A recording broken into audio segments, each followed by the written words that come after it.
करेंगे। चलिए प्रारंभ करते हैं। यहाँ पर देखिए, पहला प्रश्न है कि इलाहाबाद की संधि के संदर्भ में निम्नलिखित कथनों में से कौन सा या से सही है। दो कथन दिए गए हैं यहाँ पर आपको। तो देखिए, पहला कथन है कि इलाहाबाद और कड़ा ने कड़ा को सम्राट शाह आलम द्वितीय को सौंप दिया गया। इलाहाबाद और कड़ा को सम्राट शाह आलम द्वितीय को सौंप दिया गया, ये कथन आपका सही है। दूसरा, शाह आलम द्वितीय ने युद्ध खर्च की भरपाई के लिए ईस्ट इंडिया कंपनी को बंगाल और बिहार की दीवानी देने का फरमान जारी करने पर सहमत व्यक्त की, ये कथन आपका गलत है। गलत क्यों, देखते हैं। देखिए, तो इस प्रकार से यहाँ पर आपको पहला कथन सही है, दूसरा गलत है, इसलिए ए ऑप्शन होगा।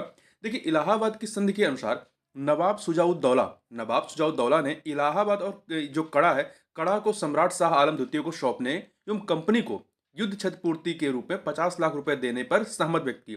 तो क्षतिपूर्ति किसने दी थी? वो दी थी नवाब सुजाउद्दौला ने, न कि शाह आलम ने। और शाह आलम द्वितीय ने 26 लाख रुपए के वार्षिक भुगतान के बदले में ईस्ट इंडिया कंपनी को बंगाल बिहार और उड़ीसा की दीवानी देने का फरमान जारी करने पर सहमत व्यक्त की थी। आगे चलते हैं। अगला है, निम्नलिखित अधिनियमों पर विचार कीजिए और उन्हें उनके अधिनियमन के वर्ष के संबंध में कालानुक्रमिक क्रम में व्यवस्थित करना है। यहाँ पे 4 अधिनियम है: कारखाना अधिनियम, शारदा अधिनियम, दहेज निषेध अधिनियम, विशेष विवाह अधिनियम। तो देखिए, आपका कारखाना अधिनियम कब का है? कारखाना अधिनियम आपका 1947 का है, 1947 का। शारदा अधिनियम 1929 का है, शारदा अधिनियम 1929 का है। वहीं दहेज निषेध अधिनियम जो है 1961 का है, 1961 का है। और विशेष विवाह अधिनियम जो है ये 1954 का है, 1954 का है। तो आप इसमें अब क्रम लगाइए। तो देखिए, इसमें सबसे पहले क्या आएगा? सबसे पहले आपका शारदा अधिनियम आएगा, ठीक है, तो 2। फिर इसके बाद आपका क्या आएगा? इसके बाद आपका आएगा कारखाना अधिनियम 1। इसके बाद आपका आ जाएगा विशेष विवाह अधिनियम 4। और फिर सबसे लास्ट में आएगा दहेज निषेध अधिनियम। दहेज निषेध अधिनियम 1961 आ जाएगा, 3 हो जाएगा। तो 2143 अर्थात बी ऑप्शन हो जाएगा। आगे बढ़ते हैं। निम्नलिखित में से किस ब्रिटिश अधिकारी ने बिहार में 1857 के विद्रोह को दबाया था? निम्नलिखित में से किस ब्रिटिश अधिकारी ने बिहार में 1857 के विद्रोह को दबाया था? तो देखिए, विलियम टेलर ने। किसने? विलियम टेलर ने जो है यहां पर जो विद्रोह हुआ था, यहां देखिए बिहार में जो मुख्यतः विद्रोह हुआ था वो कुंवर सिंह के नेतृत्व में हुआ था। तो इस आंदोलन या कह सकते हैं इस विद्रोह को दबाने का कार्य किया था विलियम टेलर ने, ठीक है। इसके अतिरिक्त जो जॉन निकोलसन है, जॉन निकोलसन ने दिल्ली का जो विद्रोह था इसको दबाने का कार्य किया था, जॉन निकोलसन ने। और दिल्ली में विद्रोह के नेता कौन थे? बहादुर शाह द्वितीय।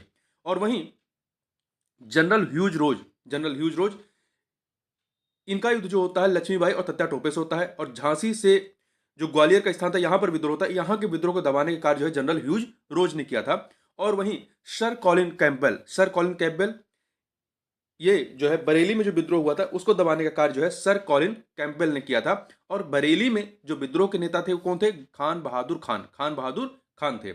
इसके अतिरिक्त लखनऊ में जो विद्रोह होता है वो बेगम हजरत महल के नेतृत्व में होता है। और वहां पे जो ब्रिटिश अधिकारी था वो हेनरी लॉरेंस। तो देखिए, आपका जो सर कॉलिन कैंपबेल ये आपका कानपुर में और बरेली इन दोनों जगहों पर था, ठीक है। सर कॉलिन कैंपबेल ने कानपुर और बरेली दोनों जगह के विद्रोह को दबाने का कार्य किया था। कानपुर में जो नेता थे विद्रोह के नाना साहब थे, और बरेली में खान बहादुर खान थे। इसके अतिरिक्त इलाहाबाद और बनारस में जो विद्रोह होता है यहाँ के नेता थे मौलवी लियाकत अली। इलाहाबाद और बनारस में मौलवी लियाकत अली थे। और यहाँ पर जो विद्रोह को दबाने का कार्य किया था कर्नल ओंसले ने। आगे चलते हैं। यहाँ पर 2 सूचियां दी गई हैं, एक तरफ घटनाएं हैं और दूसरी तरफ आपका यहाँ पर वायसराय, किस वायसराय के समय में ये घटनाएं घटित हुई हैं, तो इन्हें हमें देखना है यहाँ पर। तो देखिए, इल्बर्ट बिल विवाद जो होता है, इल्बर्ट बिल विवाद आपका ये कब होता है? लॉर्ड रिपन के समय में। इल्बर्ट बिल विवाद जो होता है ये लॉर्ड रिपन के समय में होता है। और वहीं पर काकोरी षड्यंत्र जो होता है ये आपका लॉर्ड रीडिंग के समय में होता है, लॉर्ड रीडिंग के समय में होता है। और लखनऊ समझौता ये लॉर्ड चैम्सफोर्ड के समय में होता है, ठीक है। ये वाला। इसके अतिरिक्त जो आपका प्रत्यक्ष कार्रवाई दिवस जो होता है ये आपका लॉर्ड वेवल के कार्यकाल में होता है। तो यहां पर आप देखिए, इल्बर्ट बिल विवाद आपका लॉर्ड रिपन के समय में होता है। लॉर्ड रिपन मतलब आप 4 आ जाएगा पहले, ठीक है। इसके बाद आपका आता है काकोरी षड्यंत्र, आपका लॉर्ड रीडिंग आ जाएगा। तो 4 के बाद आपका 3 आ जाएगा, ठीक है। 4 के बाद आपका 3 आ जाएगा। और आपका लखनऊ समझौता ये लॉर्ड चैम्सफोर्ड के समय में आता है, लॉर्ड चैम्सफोर्ड। तो 4 3 2। फिर आपका प्रत्यक्ष कार्रवाई दिवस जो है ये लॉर्ड वेबल के समय में आता है, तो 4-3-2-1 हो जाएगा। 4-3-2-1, तो ये आपका हो जाएगा क्या, ए ऑप्शन, 4-3-2-1। आगे बढ़ते हैं। निम्नलिखित में से कौन बाइकॉम सत्याग्रह से संबंधित था? निम्नलिखित में से कौन बाइकॉम सत्याग्रह से संबंधित था? तो इन चारों में देखिए के केलप्पन जो है ये बाइकॉम सत्याग्रह से संबंधित है। देखिए थोड़ा सा बाइकॉम सत्याग्रह को समझ लेते हैं। ये हुआ कब था? 1924 में।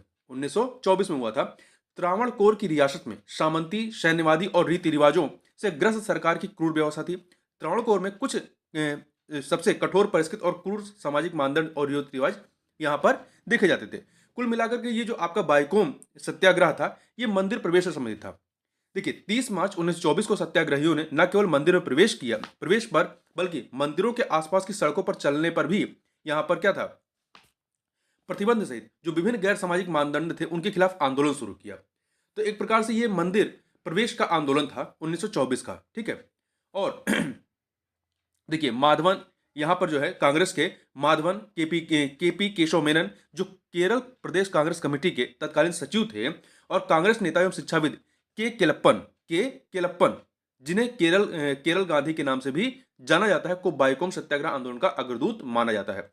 तो बाइकॉम सत्याग्रह के जो नेतृत्व करता थे उसमें आपके केलप्पन थे, माधवन थे, केपी केशव मेनन थे। तो ध्यान रखिएगा के केलप्पन को जो है केरल गांधी के नाम से जाना जाता है। और 2024 में बाइकॉम सत्याग्रह की शताब्दी वर्ष है। आगे चलते हैं। अगला है कथन कांड का प्रश्न है यहाँ पर। तो देखिए अभिकथन क्या है कि डच और अंग्रेजी ईस्ट इंडिया कंपनियों दोनों ने मसूलीपट्टनम शहर को नियंत्रित करने का प्रयास किया। यह कथन आपका सही है। कारण यह 17वीं शताब्दी में पश्चिमी तट पर सबसे महत्वपूर्ण बंदरगाह बन गया था। तो देखिए आपका मसूलीपट्टनम जो है यह पश्चिमी तट पर तो नहीं है। देखिए डच ये जो मसूलीपट्टनम शहर है कृष्णा नदी के डेल्टा पर स्थित है, और यह 17वीं शताब्दी में गहन आर्थिक गतिविधियों का केंद्र था। और ये कहां पर है? ये पश्चिमी तट पर नहीं है, ये आंध्र तट पर सबसे महत्वपूर्ण बंदरगाह बन गया था, ठीक है। तो डच और अंग्रेजी ईस्ट इंडिया कंपनी दोनों कंपनियों ने मसूलीपट्टनम को नियंत्रित करने का प्रयास किया, क्योंकि यह आंध्र प्रदेश तट पर सबसे महत्वपूर्ण बंदरगाह बन गया था, न कि पश्चिमी तट का था ये। तो ये पूर्वी तट का था। तो यहां पर कथन तो सही है, कारण आपका गलत है, इसलिए सी ऑप्शन हो जाएगा। अगला है निम्नलिखित में से कौन सी घटना लॉर्ड कर्जन के कार्यकाल से संबंधित नहीं है? लॉर्ड कर्जन के कार्यकाल से संबंधित नहीं है। तो आप यहां पे देखें लॉर्ड कर्जन का कार्यकाल कब से है? 1899 से लेकर 1905 तक रहता है। तो इस समय में आपका बंगाल विभाजन होता है, भारतीय लोक सेवा मंडल का गठन होता है, अकाल आयोग की स्थापना होती है, ये तीनों चीजें होती है। पर हंटर आयोग का गठन जो है इस समय नहीं होता है, ठीक है। हंटर आयोग का गठन कब हुआ था? ये 1854 की घटना है। देखिए वर्ष 1882 में सरकार ने 1854 नहीं 1882 की घटना है, ठीक है। 1882 में सरकार ने 1854 की प्रेषण के बाद से देश की शैक्षिक प्रगति की समीक्षा करने के लिए एक आयोग नियुक्त किया, जिसकी अध्यक्षता डब्ल्यू हंटर ने की थी। तो हंटर आयोग कब का है? 1882 का है, ठीक है, 1882 का है। और हंटर आयोग की सिफारिशें प्राथमिक और माध्यमिक शिक्षा पर केंद्रित थी। तो इस प्रकार से आप देखें तो हंटर आयोग जो है इसका संबंध लॉर्ड कर्जन के कार्यकाल से नहीं है, क्योंकि लॉर्ड कर्जन का कार्यकाल 1899 से 1905 तक चलता है। तो यहां पर आपका डी ऑप्शन हो जाएगा। आगे चलते हैं। अगला है लाला लाजपत राय के संदर्भ में निम्नलिखित कथनों में से कौन सा या से कथन जो है सही है? दो कथन यहां पर दिए गए हैं। पहला, उन्होंने वर्ष 1921 में सर्वेंट ऑफ पीपल सोसाइटी की स्थापना की थी। यह कथन आपका सही है। उन्होंने स्वराज पार्टी के गठन में भी भाग लिया था लाला लाजपत राय ने। तो यह कथन भी आपका सही है। दो के दोनों कथन यहां पर सही हैं, तो सी ऑप्शन हो जाएगा। देखिए लाला लाजपत राय को जो है पंजाब केसरी और पंजाब का शेर जो है इन्हें उपाधियां दी गई है, उपनाम से जाना जाता है। इन्होंने लोगों के कल्याण के लिए 1921 में सर्वेंट ऑफ पीपल सोसाइटी की स्थापना की थी। ये चीज ध्यान रखिएगा। और जब 1923 में चित्तरंजन दास, देशबंधु चित्तरंजन दास, या जिन्हें शॉर्ट में लोग सीआर दास कहते हैं, और पंडित मोतीलाल नेहरू ने स्वराज पार्टी की स्थापना की, तो इसमें लाला लाजपत राय का भी सहयोग था। तो इन तीनों लोगों ने जो है देशबंधु चित्तरंजन दास या सीआर दास तथा पंडित मोतीलाल नेहरू और लाला लाजपत राय ने मिल करके जो है स्वराज पार्टी की स्थापना की थी। तो इनका संबंध स्वराज पार्टी से था। आगे चलते हैं। श्रमिक संघ आंदोलन की शुरुआत से पहले भारत का पहला श्रमिक नेता किसे माना जाता है? श्रमिक संघ आंदोलन की शुरुआत से पहले भारत का पहला श्रमिक नेता किसे माना जाता है? तो यह नारायण मेघाजी लोखंडे को, नारायण मेघाजी लोखंडे को जो है भारत का पहला श्रमिक नेता माना जाता है। तो ए ऑप्शन हो जाएगा। देखिए वर्ष 1890 में, वर्ष 1890 में एन एम लोखंडे ने बॉम्बे मिल हैंड्स एसोसिएशन की स्थापना की, जो भारत में पहला संगठित श्रमिक संघ था। ध्यान रखिएगा, बॉम्बे मिल हैंड्स एसोसिएशन, जो कि भारत का पहला संगठित श्रमिक संघ था। कब स्थापना होती है? 1890 में। किसने किया था? एन.एम. लोखंडे ने किया था। ठीक है, तो ये चीज यहां पे ध्यान रखिएगा। और उन्होंने बॉम्बे मिल हैंड्स एसोसिएशन की स्थापना की और मराठी में दीनबंधु नामक पत्रिका का प्रकाशन भी शुरू किया था नारायण मेघाजी लोखंडे ने। ठीक है, वहीं लाला लाजपत राय जी के बारे में बात करें तो ये लाला लाजपत राय 19वीं सदी के अंत और 20वीं सदी की शुरुआत में भारतीय स्वतंत्रता आंदोलन के प्रमुख नेता थे। ठीक है, इनकी रचनाओं में the story of my deportation और अनहैप्पी इंडिया शामिल है। अनहैप्पी इंडिया कई बार पूछा गया है, ये लाला लाजपत राय की कृति रही है या रचना रही है। और वहीं जो बीपी वाडिया ने वर्ष 1918 में जो है मद्रास श्रमिक संघ का गठन किया था, और यह भारत के पहले संगठित श्रमिक संघों में से एक था। जो मद्रास श्रमिक संघ है, यह भारत के पहले संगठित श्रमिक संघों में से एक था, जिसकी स्थापना 1918 में वीपी वाडिया ने किया था। और वहीं शोराब जी शपूर जी बंगाली के बारे में बात करें तो इन्हें, ये जो है देखिए, बंगाली भारतीय एम्बुलेंस कोर में शामिल होने वाले पहले व्यक्ति थे। शोराब जी शपूर जी बंगाली भारतीय एम्बुलेंस कोर में शामिल होने वाले पहले व्यक्ति थे, जिसका गठन युद्ध की घोषणा के समय लंदन में किया गया था, और इन्होंने नेटली में बीमारों एवं घायलों की सेवा की थी। आगे चलते हैं। जमींदारी प्रथा के संदर्भ में निम्नलिखित कथनों में से कौन सा कथन जो है वो सही नहीं है? यहां पर आपके पास 4 कथन दिए गए हैं, तो देखिए 4 विकल्प है। पहला, इसने निश्चित किराए या अधिभोग अधिकारों के प्रावधान के बिना सदस्यों के भूमि अधिकारों को स्थायी रूप से स्थापित कर दिया, ये सही है। इसे वर्ष 1793 में लॉर्ड कॉर्नवालिस द्वारा स्थायी बंदोबस्त के माध्यम से पेश किया गया था, ये भी सही है। इस व्यवस्था के अंतर्गत भू राजस्व सीधे किसानों से वसूला जाता था। देखिए, जो सीधे किसानों से वसूला जाता था वो रैयत वाली व्यवस्था थी, ना कि आपकी जमींदारी व्यवस्था। तो इसमें मीडिएटर के थ्रू वसूला जाता था। तो यहां पर आपका सी ऑप्शन जो है वो सही नहीं है। यह बंगाल, बिहार और उड़ीसा में प्रचलित था। बंगाल, बिहार और उड़ीसा में प्रचलित था।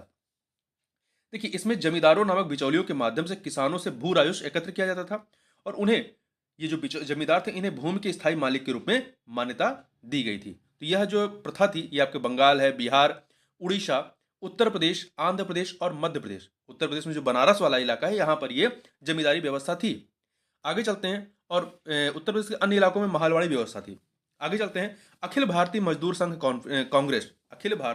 संघ कांग्रेस, जिसे AITUC एटक कहते हैं, के संबंध में निम्नलिखित कथनों पर विचार कीजिए। यहां पर आपके पास 2 कथन दिए गए हैं और बताना है सही कथन कौन से हैं। तो देखिए, पहला जो है आपका, लाला लाजपत राय को AITUC के पहले महासचिव के रूप में चुना गया था। नहीं, ये पहले अध्यक्ष थे। लाला लाजपत राय AITUC के पहले अध्यक्ष थे। पहले महासचिव दीवान चमन लाल थे। ठीक है, इसलिए पहला कथन आपका यहां पर जो है वो गलत हो गया। देखिए, अखिल भारतीय मजदूर संघ कांग्रेस की स्थापना 31 अक्टूबर 1920 को की गई थी। ठीक है, तो पहला कथन गलत हो गया। दूसरा, कांग्रेस के वर्ष 1922 के गया अधिवेशन में AITUC के गठन का स्वागत किया गया और इसकी सहायता के लिए समिति का गठन किया गया। यह कथन आपका सही है। देखिए, यहां पर आपका पहला कथन गलत हो गया, दूसरा आपका सही है। ठीक है, तो इसलिए आपका बी ऑप्शन हो जाएगा। थोड़ा सा और ध्यान दीजिएगा कि प्रमुख कांग्रेस और स्वराजवादी नेता CR दास ने एटक के तीसरे और चौथे सत्र की अध्यक्षता की थी। ठीक है, तीसरे और चौथे सत्र की अध्यक्षता की थी। आगे चलते हैं। अगला है क्वेश्चन नंबर 12। निम्नलिखित घटनाओं पर विचार कीजिए। यहां पर 4 आयोगों के बारे में बात की गई। उपयुक्त घटनाओं को सही कालानुक्रमिक क्रम में व्यवस्थित कीजिए। तो यहां पर देखिए, यहां पर आपका हंटर शिक्षा आयोग है, चार्ल्स वुड डिस्पैच है, ली आयोग और रेले आयोग। तो इसमें देखिए कौन कब घटित होता है। आपका सबसे पहले इसमें क्या होगा? सबसे पहले इसमें आपका चार्ल्स वुड डिस्पैच जो है, ये आपका 1854 का है। इसे भारत में अंग्रेजी शिक्षा का मैग्ना कार्टा कहा जाता है। ठीक है। फिर आपका हंटर शिक्षा आयोग, ये है 1882 का। ये जो है लॉर्ड रिपन द्वारा गठित किया गया था। इसको जो है लॉर्ड रिपन द्वारा डब्ल्यू हंटर की अध्यक्षता में इसको गठित किया गया था। और रैले आयोग आपका 1902 का है, लॉर्ड कर्जन के समय का 1902 का है। फिर आपका जो ली आयोग है, देखिए रैले आयोग भी जो है शिक्षा संबंधित था, विश्वविद्यालय शिक्षा संबंधित था। ली आयोग जो है आपका 1924 का है, 1924 से 1924। इसकी स्थापना भारत सरकार की श्रेष्ठ सिविल सेवा की नस्लीय संरचना की जांच करने के संदर्भ में की गई थी। ठीक है। तो आप क्रम लगाइए यहां पर। तो सबसे पहले क्या हो जाएगा आपका, सबसे पहले हंटर शिक्षा चार्ल्स वुड डिस्पैच 2, फिर हंटर शिक्षा आयोग 1, फिर रैले आयोग 4, फिर ली आयोग 3। तो 2143 बी ऑप्शन हो जाएगा। आगे चलते हैं। पवना विद्रोह संबंधित है किससे? जो पवना विद्रोह है किससे संबंधित है? तो पवना विद्रोह जो है ये जमींदारों की दमनकारी नीतियों से संबंधित है। किससे? जमींदारों की दमनकारी नीतियों से संबंधित है। देखिए, और ये घटना कहाँ की थी? और ये देखिए, ये घटना है आपके 1873 के लगभग की, 1873 की। और ये आपका कहाँ से थे? ये आपका बंगाल से, जो पूर्वी बंगाल का है वहां से ये जो है विद्रोह आपका संबंधित रहा है। पबना जिला जो है आपका पूर्वी बंगाल के पटना में अवस्थित था। तो देखिए यहां पर 1873 में पबना जिले के यूसुफ शाही परगना में एक एग्रेरियन लीग का गठन किया गया था। ठीक है। और आंदोलन जो है वो आपका 1885 तक जारी था, जब सरकार ने 1885 के बंगाल किराएदारी अधिनियम द्वारा अधिग्रहण अधिकारों को बढ़ावा दिया था। तो इस चीज को भी आप यहां पर ध्यान रखिएगा। तो ये जमींदारों की दमनकारी नीतियां। आगे बढ़ते हैं। यूपी किसान सभा का गठन कब किया गया था? तो इसका गठन जो है 1918 में। यूपी किसान सभा का गठन जो है आपका नवंबर 1918 में, नहीं नवंबर नहीं, वर्ष 1918 में लखनऊ में गठित किया गया था। लखनऊ में। ठीक है। और किसने किया था? इंद्र नारायण द्विवेदी, गौरी शंकर मिश्र और मदन मोहन मालवीय ने। इन तीनों के नाम याद रखिएगा, इंद्र नारायण द्विवेदी, गौरी शंकर मिश्र और मदन मोहन मालवीय ने वर्ष 1918 में लखनऊ में उत्तर प्रदेश किसान सभा की स्थापना की थी। इसमें शामिल अन्य नेताओं में बाबा रामचंद्र, दुर्गापाल सिंह और झिंगुरी सिंह इत्यादि शामिल थे। आगे बढ़ते हैं। वारेन हेस्टिंग ने निम्नलिखित उद्देश्य से कलकत्ता मदरसा की स्थापना की थी। किस उद्देश्य की थी? तो कंपनी के दरबार में ब्रिटिश प्रशासन की सहायता के लिए योग्य भारतीयों को तैयार करने के लिए कलकत्ता मद्रास की स्थापना की थी। सॉरी, कलकत्ता मदरसे की स्थापना की थी। देखिए, वारेन हेस्टिंग ने कलकत्ता मदरसे की स्थापना जो है वर्ष 1781 में कब की थी? 1781 में मुस्लिम कानून और संबंधित विषयों के अध्ययन के लिए की थी। और हिंदू कानून और दर्शन के अध्ययन के लिए 1791 में बनारस में जोनाथन डंकन द्वारा संस्कृत कॉलेज की स्थापना की गई थी। कलकत्ता मदरसा और संस्कृत कॉलेज को कंपनी के न्यायालय में कानून के प्रशासन में सहायता के लिए योग्य भारतीयों की निरंतर आपूर्ति करने के लिए डिजाइन किया गया था। ठीक है। आगे बढ़ते हैं। अगला है सांप्रदायिक पंचाट या कम्युनल अवार्ड के बारे में निम्नलिखित कथनों में से कौन सा कथन जो है या कौन सा यह से सत्य है? तो यहां पर आप देखें दो कथन दिए गए। पहला, यह लोथियन समिति की सिफारिशों पर आधारित था। ये जो कम्युनल आपका अवार्ड था ये लोथियन समिति की सिफारिशों पर आधारित था। सही है। इसमें क्या था? सभी प्रांतों में महिलाओं के लिए 33% सीटें आरक्षित की गई थी। ये कथन आपका गलत है। पहला तो आपका सही है परंतु दूसरा गलत है, इसलिए ए ऑप्शन यहां पर सही हो जाएगा। देखिए, ब्रिटिश प्रधानमंत्री रामशे मैकडोनाल्ड द्वारा 6 अगस्त 1932, ध्यान रखिएगा ये कम्युनल अवार्ड कब का है? ये 6 अगस्त 1932 का है, को सांप्रदायिक पंचाट की घोषणा की थी। ठीक है। भारतीय फ्रेंचाइजी समिति, जिसे लोथियन समिति भी कहा जाता है, कि सिफारिश के आधार पर सांप्रदायिक पंचाट ने दलित वर्गों सहित अल्पसंख्यकों के लिए अलग निर्वाचन क्षेत्र और आरक्षित सीटें स्थापित की, जिन्हें 78 आरक्षित सीटें प्रदान की गई थी। ठीक है। तो इसमें दलितों और सहित अल्पसंख्यकों के लिए अलग निर्वाचन की व्यवस्था की गई थी। यही विवाद का कारण था। ठीक है। और देखिए, इस सांप्रदायिक पंचाट के जो प्रमुख प्रावधान थे उनको भी थोड़ा देख लेते हैं। इसमें प्रांतीय विधानमंडलों की मौजूदा सीटों को दोगुना किया गया तथा उत्तर पश्चिमी सीमांत प्रांत को छोड़ करके, ध्यान रखिएगा, उत्तर पश्चिमी सीमांत प्रांत को छोड़ करके सभी प्रांतों में महिलाओं के लिए 3%, 33 नहीं 3% सीटें आरक्षित की गई थी। और दलित वर्गों को दोहरे मत का प्रावधान किया गया था। एक मत का उपयोग अलग निर्वाचन क्षेत्रों के लिए और दूसरे मत का उपयोग सामान्य निर्वाचन क्षेत्रों के लिए किया गया था। बंबई प्रांत में मराठों के लिए 7 सीटें आवंटित की गई थी। आगे चलते हैं। अगला है नेटाल इंडियन कांग्रेस की स्थापना किसने की थी? तो ये स्थापना की थी महात्मा गांधी ने। किसने की थी? महात्मा गांधी ने। महात्मा गांधी ने वर्ष 1895 में 1895 में नेटाल इंडियन कांग्रेस की स्थापना की थी। कहां पर? दक्षिण अफ्रीका में। तो यह दक्षिण अफ्रीका में भारतीयों के साथ होने वाले भेदभाव के खिलाफ लड़ने के लिए गठित एक संगठन था और गांधी जी इसके पहले मानद सचिव थे। आगे चलते हैं, क्वेश्चन नंबर 18 देखते हैं। विभिन्न विद्वानों द्वारा 1857 के विद्रोह के वर्णन के संबंध में निम्नलिखित में से कौन सा युग जो है वो सही नहीं है? तो यहां पर आप देखें, आउटरम जो विद्वान थे उन्होंने क्या कहा? अंग्रेजों को भारत से उखाड़ फेंकने का यह मुस्लिम षड्यंत्र था। 1857 के विद्रोह को लेकर इन्होंने क्या कहा आउटरम ने? कि अंग्रेजों को भारत से उखाड़ फेंकने का यह मुस्लिम षड्यंत्र था। यह सही है। दूसरा, कार्ल मार्क्स ने क्या कहा? कि अंग्रेजों द्वारा पूर्व में ही प्रारंभ सामाजिक प्रगति का विस्तार। अंग्रेजों द्वारा पूर्व में ही प्रारंभ सामाजिक प्रगति का विस्तार, यह भी आपका सही है। आर होम्स ने क्या कहा? ईसाई धर्म के खिलाफ युद्ध। नहीं, ये आर होम्स का नहीं है। ईसाई धर्म के विरुद्ध युद्ध जो है ये कहा था रीज ने। किसने कहा था? रीज ने कहा था, ना कि आर होम्स ने कहा था। तो सी वाला सही नहीं है। रीज ने कहा था कि यह जो है ईसाई धर्म के विरुद्ध युद्ध है। और आर होम्स ने क्या कहा था? आर होम्स के अनुसार यह सभ्यता और बर्बरता के मध्य का संघर्ष था।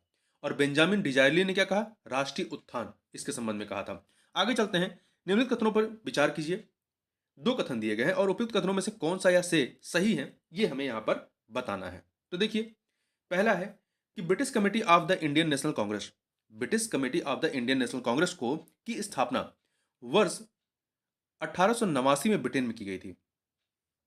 यह कथन आपका सही है। यह कथन आपका सही है। और इस समिति ने डब्ल्यू सी बनर्जी और दादा भाई नौरोजी के कार्यों का अनुसरण किया था।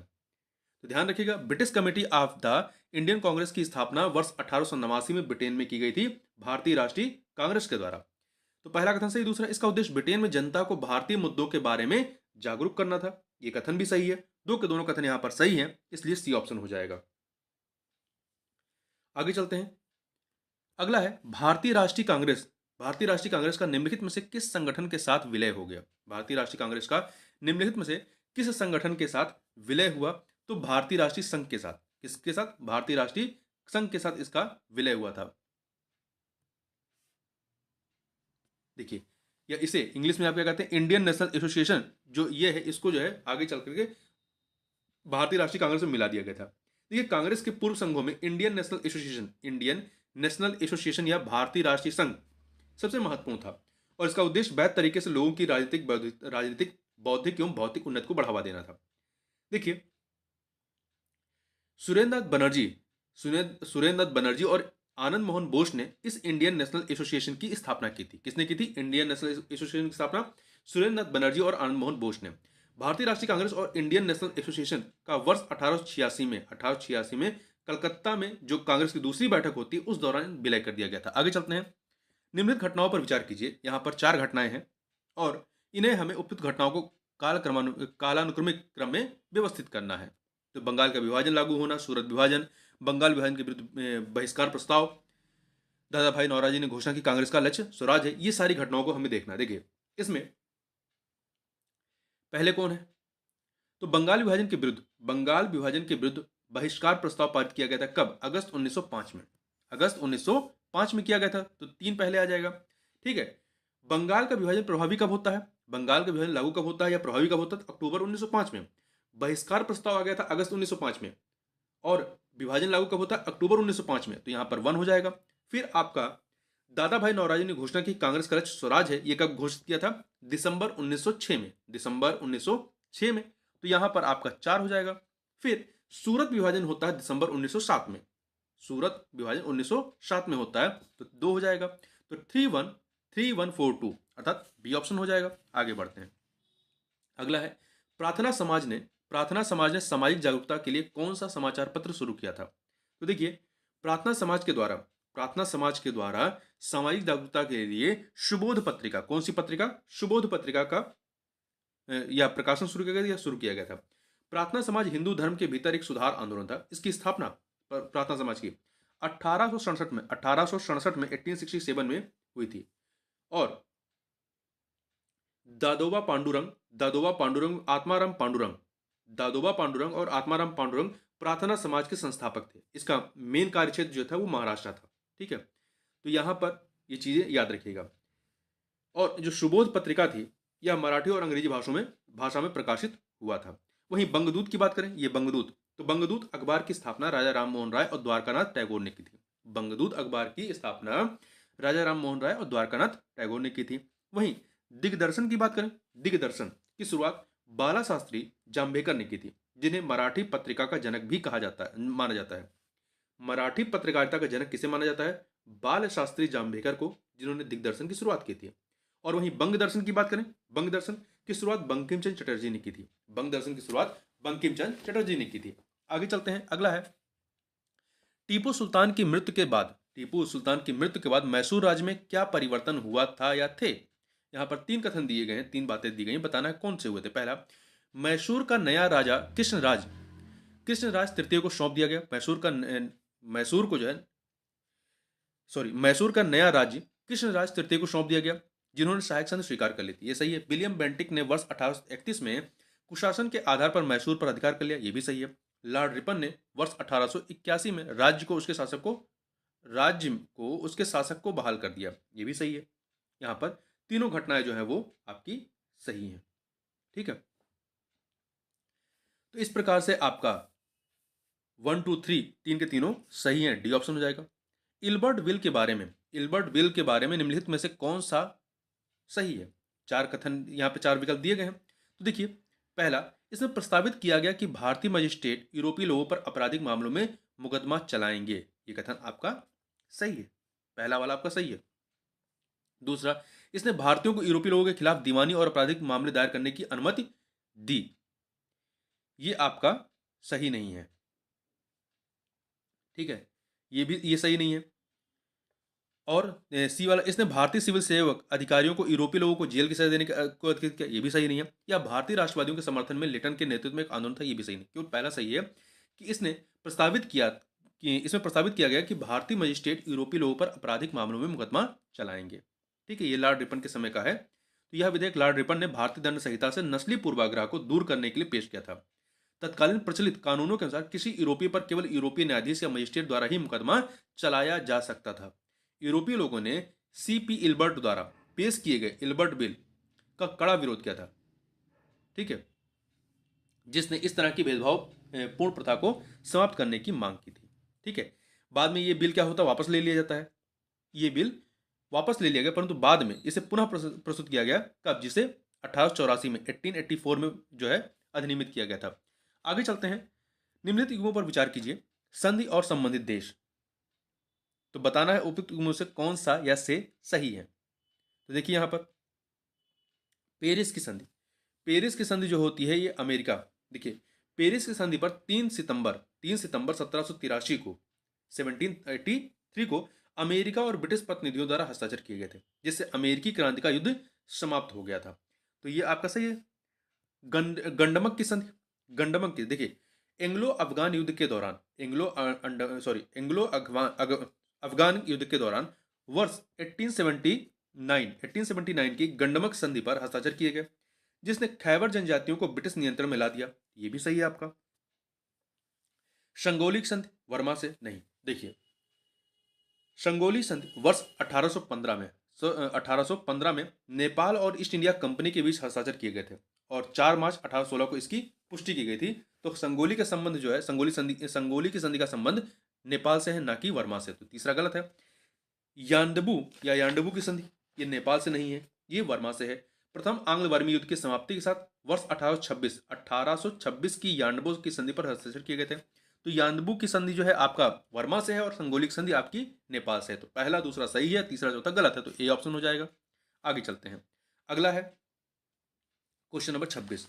विद्रोह दिए गए हैं, दो सूचियां, विद्रोह और वर्ष, इन्हें हमें सुमेलित करना है। तो देखिए यहां पर कौन सा सही हो जाएगा? अहोम विद्रोह कब का है? 1828 का है। कब का है? 1828 का। तो ये आपका 4 से मिला दीजिए। 1828 में असम में गोमधर कोंवर के नेतृत्व में अहोम विद्रोह हुआ था। दूसरा पोलिगर्स विद्रोह जो है, ये दक्षिण भारत का अंग्रेजों के प्रति कड़ा विरोध था। यह जो है 1795 से 1799, 3 से मिला दीजिए। मोमारिश विद्रोह मोमारिश विद्रोह जो है ये 1769 में होता है। 1769 1769 में अहोम राजाओं और मोमारिश के बीच झगड़े के रूप में शुरू हुआ था। परिणाम स्वरूप अहोम शासक ने अंग्रेजों से मदद की गुहार लगाई और विद्रोह के माध्यम से मोमरिश को ब्रिटिश शासन के अधीन कर दिया गया। तो मोमरिश का विद्रोह 1769 में, 1769 में। तो दो से पाइका विद्रोह, पाइका विद्रोह जो है ये आपका 1817 का है, उड़ीसा का। पाइका विद्रोह का नेतृत्व कंपनी की जबरन वसूली वाली भू राजस्व नीति के कारण उड़ीसा के पाइकों ने किया था। बक्सी जगबंधु विद्याधर ने वर्ष 1817 में विद्रोह का नेतृत्व किया था। तो 1817 है ये। तो आपका 1 से मिला दीजिए। तो 4321, 4321 बी ऑप्शन हो जाएगा यहाँ पर। ठीक है, आगे चलते हैं। खिलाफत आंदोलन से प्रत्यक्षता संबंधित नेता कौन नहीं थे? इससे संबंधित प्रत्यक्षता संबंधित नेता कौन नहीं थे? तो मोहम्मद अली थे, हसरत मोहानी थे, मौलाना शौकत अली थे, परंतु मोहम्मद इकबाल नहीं थे। मोहम्मद इकबाल का संबंध इससे नहीं था। देखिए, मोहम्मद इकबाल एक कवि दार्शनिक थे जिन्होंने खुदी के दर्शन को बढ़ावा दिया, जो इस्लामी दुनिया के बौद्धिक एवं सांस्कृतिक पुनर्निर्माण से संबंधित था। ठीक है, सारे जहां से अच्छा औपचारिक रूप से तराना ए हिंदी के रूप में जाना जाता है। यह उर्दू की कविता की गजल शैली में कवि मोहम्मद इकबाल द्वारा लिखी गई थी, द्वारा लिखे गए बच्चों के लिए उर्दू भाषा का देशभक्ति गीत है। यह कविता 1904 में प्रकाशित हुई थी। कब हुई थी? 1904 में। ठीक है, और खिलाफत आंदोलन की स्थापना वर्ष 1919 में मोहम्मद अली और शौकत अली दोनों भाई थे। आमतौर पर इन्हें अली बंधु के रूप में जाना जाता है कि इनके नेतृत्व में शुरू हुई थी और इससे हसरत मोहानी भी जुड़े हुए थे। ठीक है, आगे चलते हैं। अगला है, निम्नलिखित में से किस संधि ने द्वितीय आंग्ल मराठा युद्ध का मार्ग प्रशस्त किया? किस संधि ने द्वितीय आंग्ल मराठा युद्ध का मार्ग प्रशस्त किया था? तो यह था आपका बेशिन की संधि। बेशिन की संधि, सी ऑप्शन।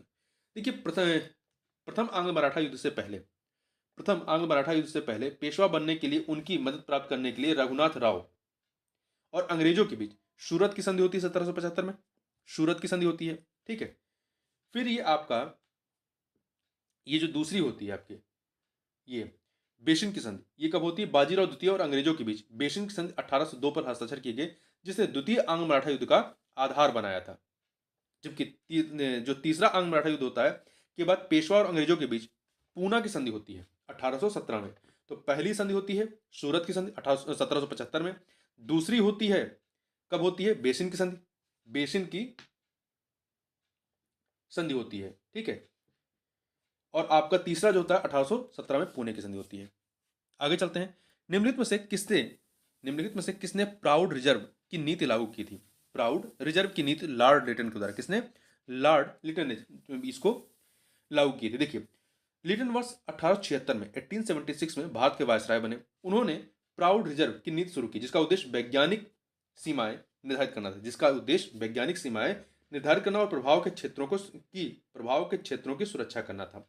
इसके माध्यम से अंग्रेजों ने उन पर नियंत्रण पाने के प्रयास में बफर राज स्थापित करने या चयनित क्षेत्रों पर कब्जा करने का प्रयास किया था। आगे चलते हैं। अगला है कथन कांड का प्रश्न है। कथन कांड का प्रश्न है और बताना है इसमें से सही कौन सा है। ठीक है, तो देखिए, पहला अभिकथन है, जो अभिकथन या कथन है कि असहयोग आंदोलन के दौरान मोतीलाल नेहरू, सी.आर. दास, सी राजगोपालाचारी और आसफ अली जैसे कई वकीलों ने अपनी वकालत छोड़ दी। सही है ये।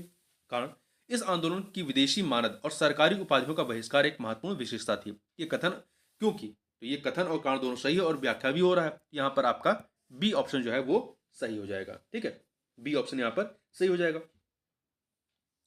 अगला है, निम्नलिखित में से किसने सबसे पहले भारत के लिए संविधान बनाने के लिए संविधान सभा का विचार रखा था? तो ये विचार सबसे पहले रखा था स्वराज पार्टी ने। किसने? स्वराज पार्टी ने रखा था। स्वराज पार्टी कार्यकर्ताओं का एक समूह था जिसने 1934 में संविधान सभा की अवधारणा को भारतीय स्वतंत्रता संग्राम के हिस्से के रूप में भारत को पूर्ण स्वशासन प्रदान करने के तरीके के रूप में प्रस्तुत किया था।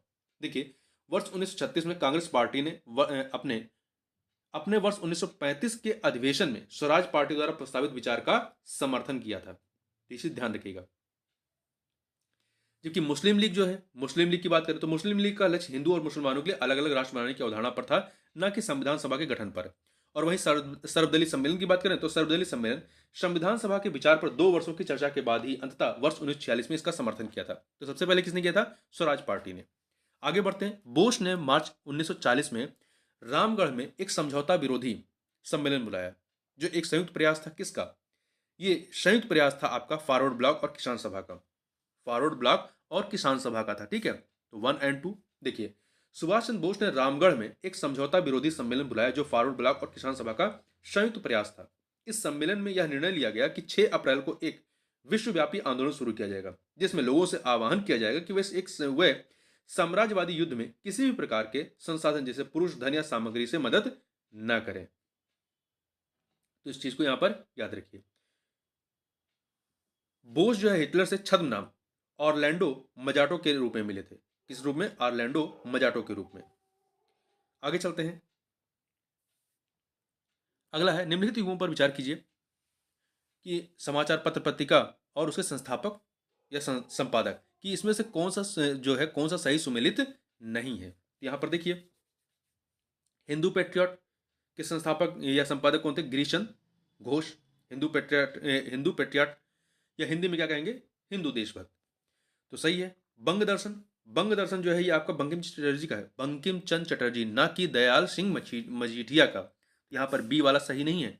भारतीय समाजशास्त्री श्याम जी कृष्ण वर्मा, भारतीय समाजशास्त्री श्याम जी कृष्ण वर्मा। परिदर्शक बिपिन चंद्रा का, परिदर्शक बिपिन चंद्रा का है।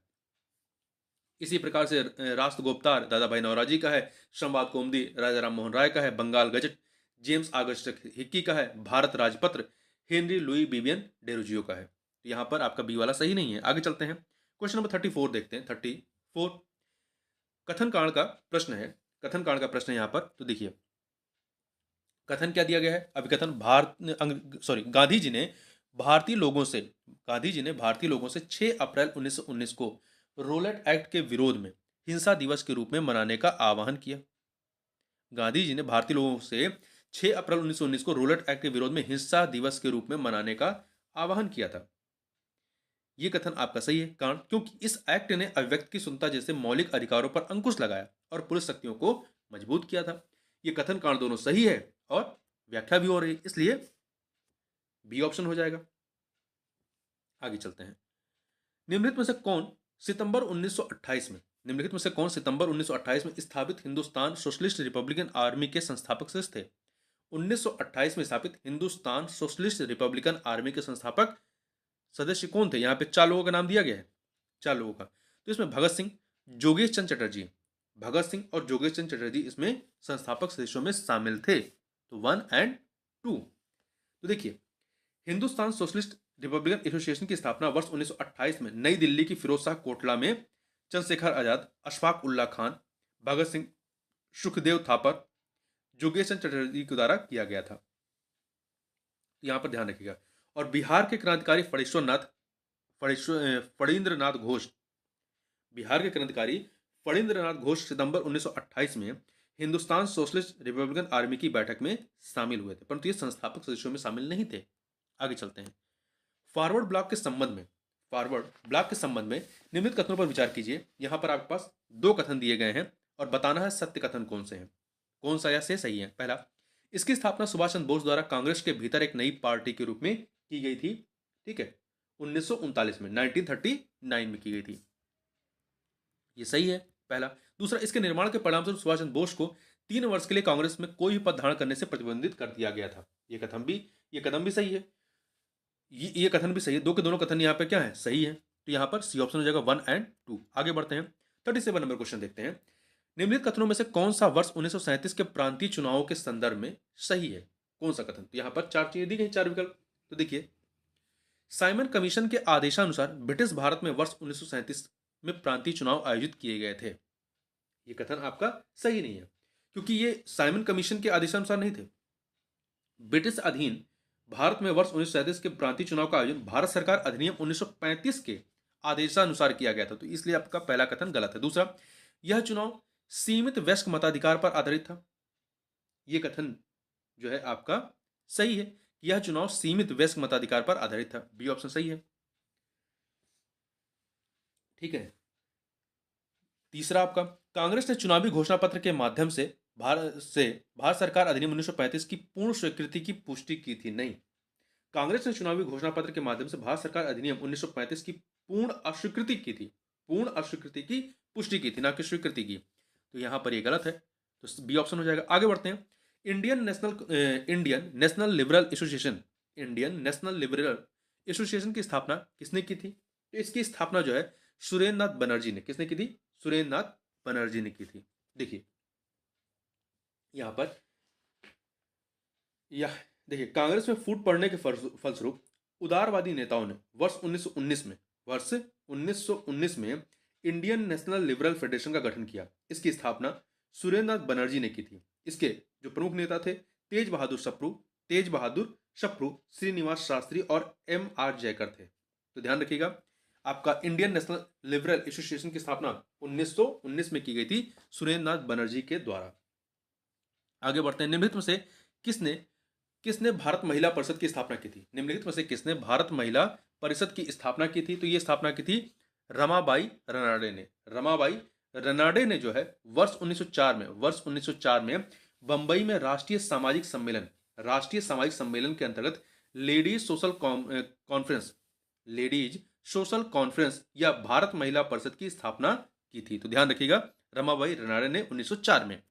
इसके अतिरिक्त अन्य नामों को देख लेते हैं। सरला देवी चौधरानी, तो सरला देवी चौधरानी ने वर्ष 1910 में भारत स्त्री महामंडल की पहली बैठक बुलाई और इसे किसी महिला द्वारा स्थापित पहला भारतीय महिला संगठन माना जाता है।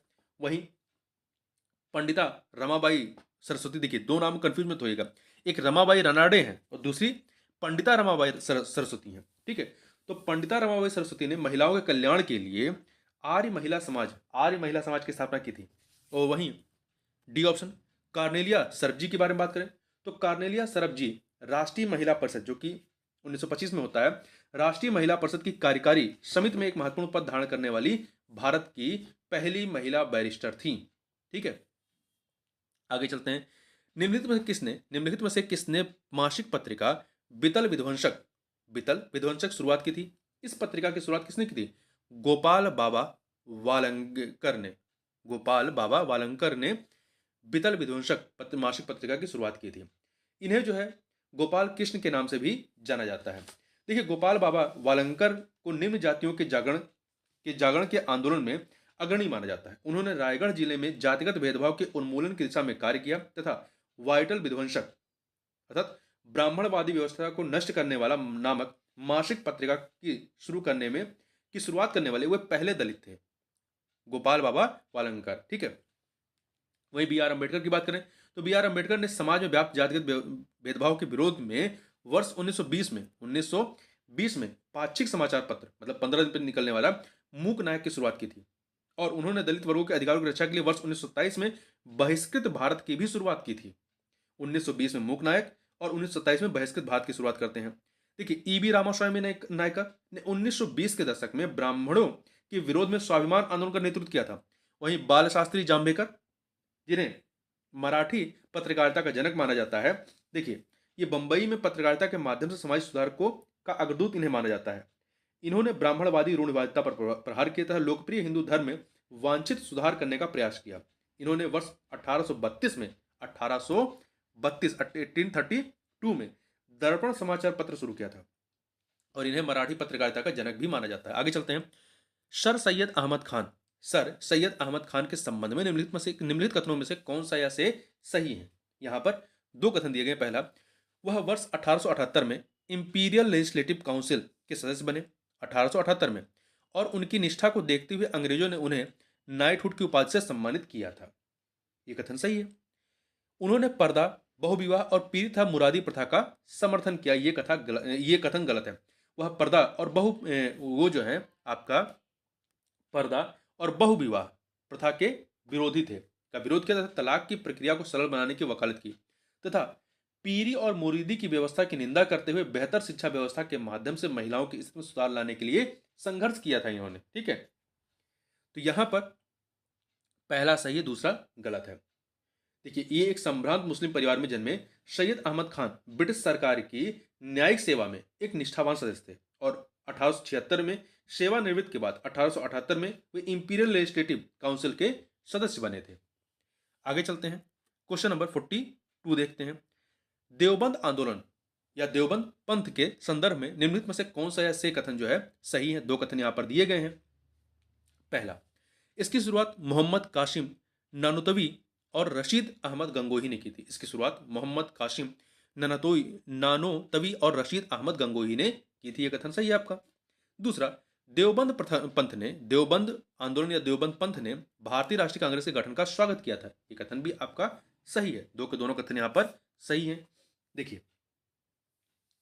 मुस्लिम समुदाय के लिए धार्मिक नेताओं को संगठित करने एवं उनकी संख्या में वृद्धि करने के उद्देश्य मोहम्मद कासिम नानोतवी और रशीद अहमद गंगोही ने वर्ष 1866 में सहारनपुर जिले संयुक्त प्रांत के सहारनपुर जिले के दारुल उलूम में देवबंद आंदोलन की शुरुआत की थी। देखिए, सैयद अहमद खान के अलीगढ़ आंदोलन के विपरीत देवबंद आंदोलन मुस्लिम समुदाय के नैतिक और धार्मिक कायाकल्प की मांग पर केंद्रित था। देवबंद आंदोलन में पश्चिमी शिक्षा और ब्रिटिश सरकार के प्रयोजन के माध्यम से मुसलमानों की भलाई को केंद्र में रखा गया था। तो आगे चलते हैं। यहां पर अगला है वर्ष 1907 में 1907 में स्थापित Indian society of oriental art द्वारा प्रदान की जाने वाली छात्रवृत्ति सर्वप्रथम किसने प्राप्त की थी? तो ये छात्रवृत्ति सर्वप्रथम नंदलाल बोस ने प्राप्त की थी। वर्ष 1907 में स्थापित Indian society of oriental art द्वारा प्रदान की जाने वाली छात्रवृत्ति सर्वप्रथम किसने प्राप्त की थी? तो नंदलाल बोस ने प्राप्त की थी। ये चीज ध्यान रखिएगा। आगे बढ़ते हैं। यहां पर थोड़ा सा अवनींद्र नाथ टैगोर जी के बारे में बात करें तो देखिए, चित्रकला के क्षेत्र में अवनींद्र नाथ टैगोर ने अजंता, मुगल और राजपूत चित्रकला से प्रेरणा लेते हुए और अपनी रचनाओं में उन्हें स्थान देते हुए भारतीय कला क्षेत्र पर विक्टोरियन प्रकृतिवाद के वर्चस्व को समाप्त किया था। ठीक है। और भारतीय कला पर एक अमिट छाप छोड़ने वाले नंदलाल बोस वर्ष 1907 में स्थापित Indian society of oriental art द्वारा प्रदान की जाने वाली छात्रवृत्ति के प्रथम प्राप्तकर्ता थे। आगे बढ़ते हैं हम लोग। अगला है कथन कांड का प्रश्न है।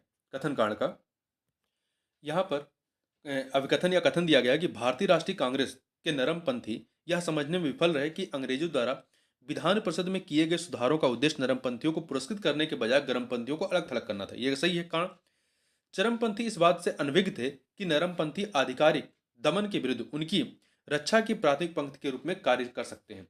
तो दोनों ही कथन अपनी जगह पे सही है, परंतु ये व्याख्या एक दूसरे की नहीं कर रहे हैं। मतलब कारण जो है अभिकथन की व्याख्या नहीं कर रहा है। तो यहां पर ये ऑप्शन हो जाएगा। आगे बढ़ते हैं। अगला है उपयुक्त कथनों में से कौन सा सही नहीं है? कौन सा सही नहीं है? तो यहां पर देखिए 4 कथन दिए गए हैं, बताना है कौन सही नहीं है। पहला देखिए, सत्येंद्र नाथ सिन्हा वर्ष 1909 में वायसराय की कार्यकारी परिषद में नियुक्त होने वाले पहले भारतीय थे। सही है। वर्ष 1909 में मार्ले मिंटो सुधार के लिए अनुसार इंपीरियल लेजिस्लेटिव काउंसिल और प्रांतीय विधान परिषदों में निर्वाचित सदस्यों की संख्या में वृद्धि की गई। सही है। अप्रैल 1906 में वारेंद्र कुमार घोष, भूपेंद्र नाथ दत्त ने साप्ताहिक युगांतर की शुरुआत की। सही है। बारदौली सत्याग्रह का कारण यूरोपीय नील बागान मालिकों द्वारा लागू की गई 3 कठिया प्रणाली का विरोध था। यह कथन आपका सही नहीं है। डी वाला सही नहीं है। देखिए, यहां पर हुआ क्या था? ये जो देखिए, सरदार वल्लभ भाई पटेल के नेतृत्व में वर्ष 1928 में बारदौली सत्याग्रह किया गया था। यह करों में की गई अनुचित वृद्धि के खिलाफ बारदौली के किसानों की आजादी के संबंध में किया गया एक आंदोलन था। ठीक है। तो यहां पर आपका डी सही नहीं है। आगे बढ़ते हैं। 1905 में लंदन में इंडियन होम रूल सोसाइटी की शुरुआत किसने की थी? ये शुरुआत की थी श्यामजी कृष्ण वर्मा ने की थी। और यहीं से इन्होंने द इंडियन सोशियोलॉजिस्ट पत्रिका भी निकाली थी। सावरकर और हरदयाल जैसे क्रांतिकारी इंडिया हाउस के सदस्य बने थे बाद में। आगे चलते हैं। गदर पार्टी के संबंध में निम्नलिखित कथनों पर विचार कीजिए और यहां पर बताना है कौन सा ऐसे कथन सही है। 2 कथन यहां पर दिए गए हैं। पहला कथन है आपका कि इसका मुख्यालय यूएसए के वैंकूवर में स्थित था और इसकी अन्य शाखाएं अमेरिकी तटीय और सुदूर पूर्व क्षेत्र तक विस्तृत थी। यह कथन आपका सही है। नहीं, एक सेकंड। देखिए, गदर पार्टी के बारे में बात करें तो इसका मुख्यालय कहां था? सैन फ्रांसिस्को में था, ना कि वैंकूवर में था। तो ये कथन गलत है आपका। इसका मुख्यालय आपका सैन फ्रांसिस्को में था। ठीक है। दूसरा, इसके सदस्यों का उद्देश्य भारत में विद्रोह की शुरुआत करना और वर्ष 1914 में दो घटनाओं कामागाटा मारू घटना और प्रथम विश्व युद्ध की शुरुआत ने इसे अपने उद्देश्यों के लिए काफी प्रोत्साहित किया था। तो यहां पर देखें, एक सेकंड, यहां पर देखिए पहला कथन तो चूंकि ये आपका बैंकुवर में इसका मुख्यालय नहीं था, इसका मुख्यालय सैन फ्रांसिस्को में था, ठीक है, तो यहां पर पहला कथन गलत होता है, दूसरा आपका सही है। यहां पे बी ऑप्शन हो जाएगा। अगला है, निम्नलिखित में से किसका संबंध वर्ष 1915 की Berlin committee for Indian independence से नहीं था? किसका संबंध नहीं था? तो यहां पे देखिए गुरबख्श सिंह ढिल्लो का संबंध जो है वो Berlin committee for Indian independence से नहीं था। देखिए वीरेंद्र नाथ चट्टोपाध्याय, भूपेंद्र नाथ दत्ता, लाला हरदयाल तथा अन्य लोगों का जो संबंध था, ये इनका संबंध जो है आपका Berlin committee for Indian independence से था, जो कि 1915 का था। बस इतना याद रखिए। आगे चलते हैं। अगला है, निम्नलिखित कथनों में से कौन सा सही नहीं है? यहाँ पे 4 कथन दिए, बताना कौन सा सही नहीं है। तो यहाँ पे देखिए, पहला, वर्ष 1813 के चार्टर अधिनियम के अनुसार राजस्व प्रशासन को न्यायपालिका के कार्यों से अलग कर दिया गया, ये सही है। दूसरा, वर्ष 1813 के चार्टर अधिनियम के अनुसार भारत में व्यापार पर कंपनी का एकाधिकार समाप्त हो गया, किंतु कंपनी ने चीन के साथ चाय का व्यापार बरकरार रखा, ये भी सही है। वर्ष 1793 के चार्टर अधिनियम द्वारा बंगाल, मद्रास, बॉम्बे और अन्य सभी क्षेत्रों को गवर्नर जनरल के पूर्ण नियंत्रण में कर दिया गया, ये सही है। डी, वर्ष 1861 के भारतीय परिषद अधिनियम द्वारा ब्रिटिश अधीन भारत सरकार के कार्यकारी व विधायी कार्यों को अलग कर दिया गया, ये गलत है, ठीक है, ये कथन आपका गलत है। देखिए, एक सेकंड, यहां पर जो आपका डी ऑप्शन है, डी, देखिए ये घटना कब होती है? ईस्ट इंडिया कंपनी के चार्टर को नवीनीकृत करने के लिए ब्रिटिश संसद में चार्टर अधिनियम 1853 पारित किया गया था, और इस 1853 के जो चार्टर अधिनियम था, इसमें ही पहली बार गवर्नर जनरल की परिषद के विधायी और कार्यकारी कार्यों का बंटवारा किया गया था, ये अलग किया गया था। तो यहां पर आपका डी वाला जो है वो सही नहीं है। आगे चलते हैं। कारावास में डाले जाने वाले पहले भारतीय पत्रकार कौन थे? तो ये थे सुरेंद्रनाथ बनर्जी। कौन थे? सुरेंद्रनाथ बनर्जी थे, ठीक है, इस चीज को ध्यान रखिएगा। आगे चलते हैं। और क्यों डाले गए थे? इसका कारण था, एक संपादकीय में बनर्जी ने बंगालियों की धार्मिक भावनाओं के प्रति असंवेदनशील होने के लिए आक्रोशित तरीके से कलकत्ता उच्च न्यायालय के एक न्यायाधीश की आलोचना की थी, ठीक है। अगला है, बुर्ज होम पुरातत्व स्थल से नवपाषाण युग के अस्थि निर्मित औजारों की जानकारी मिलती है। यह स्थल कहाँ स्थित है? तो यह जो बुर्ज होम है आपका कहाँ पे है? जम्मू कश्मीर में है। 4 वेदों में सबसे लघु वेद कौन सा है? सबसे लघु वेद आपका चारों में सामवेद है। सबसे लघु वेद आपका, या सबसे छोटा वेद जो है वो सामवेद है। आगे चलते हैं। और सबसे बड़ा कौन सा है? ऋग्वेद है। किस पाषाण युग के लोगों की चित्रकला में सबसे अधिक रुचि थी? किस पाषाण युग के लोगों की चित्रकला में सबसे अधिक रुचि थी? तो ये थे आपके मध्य पाषाण के लोग। मध्य पाषाण के लोगों की सबसे अधिक रुचि किसमें थी? चित्रकला में थी। मध्य पाषाण काल के शैलचित्र मध्य प्रदेश के आदमगढ़ तथा भीमबेटका एवं उत्तर प्रदेश के प्रतापगढ़ तथा मिर्जापुर में पाई जाती है। अगला है, सिंधु घाटी सभ्यता के लोगों को निम्नलिखित में से किस पशु के विषय में जानकारी नहीं थी? बिल्ली, गधा, ऊंट, सिंह। तो सिंह के बारे में, शेर के बारे में इन्हें जानकारी नहीं थी, ठीक है। तो इन्हें जो है बिल्लियां, कुत्ते, गधे, ऊंट, भेड़, बकरी और भैंस आदि के बारे में पता था। ध्यान रखिए, घोड़े के उपयोग के पुख्ता सच अभी तक प्राप्त नहीं हुए हैं, ठीक है। अगला है 55 नंबर क्वेश्चन है, सिंधु घाटी सभ्यता के विस्तार के संबंध में निम्नलिखित में से कौन सा युग में सुमेलित नहीं है? तो देखिए यहां पर सबसे उत्तरी स्थल कौन सा है? मांडा। सबसे उत्तरी स्थल मांडा जम्मू कश्मीर में। सबसे दक्षिणी स्थल कहां पे है? महाराष्ट्र का दैमाबाद। सबसे पश्चिमी स्थल, ये आपका पश्चिमी स्थल जो है आपका, ये शुद्ध का गेंडोर, ये सुरकोटदा नहीं है, ये शुद्ध कांग गेंडोर, ये पाक ईरान सीमा पर है, ठीक है। और आपका सबसे पूर्वी स्थल जो है उत्तर प्रदेश का आलमगीरपुर है। आगे चलते हैं। निम्नलिखित कथनों में से कौन सा लोथल के संबंध में सही नहीं है? यह कैम्बे की खाड़ी के पास स्थित एक पत्तन था गुजरात में, यह सही है। इसका उत्खनन प्रोफेसर एस.आर. राव ने किया था, यह भी सही है। यह एक प्राकृतिक बंदरगाह था, यह कथन आपका गलत है। ये खंबात की खाड़ी से जुड़ा और ईंट से निर्मित एक कृत्रिम बंदरगाह था, ठीक है। ये भोगवा नदी के माध्यम से खंबात की खाड़ी से जुड़ा और ईंट से निर्मित एक कृत्रिम बंदरगाह था, ना कि प्राकृतिक। तो यहां पर सी ऑप्शन गलत है। यहां कोई नगर दुर्ग नहीं था, यह भी सही है। पाटलिपुत्र में एक किले का निर्माण किसने करवाया था? तो पाटलिपुत्र में एक किले का निर्माण जो है अजातशत्रु ने किसने कराया था? अजातशत्रु ने कराया था। ठीक है, बौद्ध लेखकों के अनुसार अजातशत्रु का उत्तराधिकारी उसका कौन था? पुत्र उदयन था। ठीक है, हालांकि पाटलिपुत्र में किले का निर्माण किसने कराया था? अजातशत्रु ने कराया था, किंतु उसके पुत्र उदयन ने पाटलिपुत्र को एक शहर के रूप में विकसित किया और उसे अपनी राजधानी बनाता है। यह सोन और गंगा नदियों के संगम पर स्थित था। तो ये चीज ध्यान रखिएगा, यहां पर किले का निर्माण अजातशत्रु ने कराया था, परंतु इस पाटलिपुत्र को विकसित किया था उसके पुत्र उदयन ने। अगला है, निम्नलिखित कथनों में से कौन सा तोलकप्पियम के संबंध में सही नहीं है? तो देखिए, पहला, यह तमिल साहित्य का सबसे प्राचीन साहित्य है, ये सही है आपका। इसकी रचना इलागो अधिगल ने की थी, नहीं, इसकी रचना जो है तोलकप्पियर ने की थी, तोलकप्पियर द्वारा लिखित तोलकप्पियम थी। ठीक है, तो यहां पर आपका बी गलत है, यह एक तमिल व्याकरण की रचना है, यह तमिल व्याकरण की रचना है, सही है। यह संगम काल की राजनीतिक और सामाजिक आर्थिक स्थितियों के बारे में जानकारी प्रदान करता है, यह भी सही है। निम्नलिखित कथनों में से कौन सा गुप्तकालीन सिक्कों के संबंध में सही नहीं है? यहाँ पे चार चीजें दी गई हैं। पहला, गुप्तकालीन सिक्कों के बारे में, चांदी के सिक्कों को रुपया कहा जाता था, सही है। सोने के सिक्कों को दिनार कहा गया, सही है। गुप्त काल के दौरान जारी किए गए सोने के सिक्कों की गुणवत्ता बहुत अच्छी थी, नहीं, इसमें मिलावट थी। देखिए, गुप्त शासकों ने बड़ी संख्या में सोने के सिक्के जारी किए, हालांकि कनिष्क द्वारा जारी किए गए सोने के सिक्कों की तुलना में इनकी गुणवत्ता कम थी। तो यहां पर आपका सी सही नहीं है। गुप्तकालीन शासक अनुष्ठान कार्य के पश्चात विशेष सिक्के जारी करते थे, यह कथन भी आपका सही है।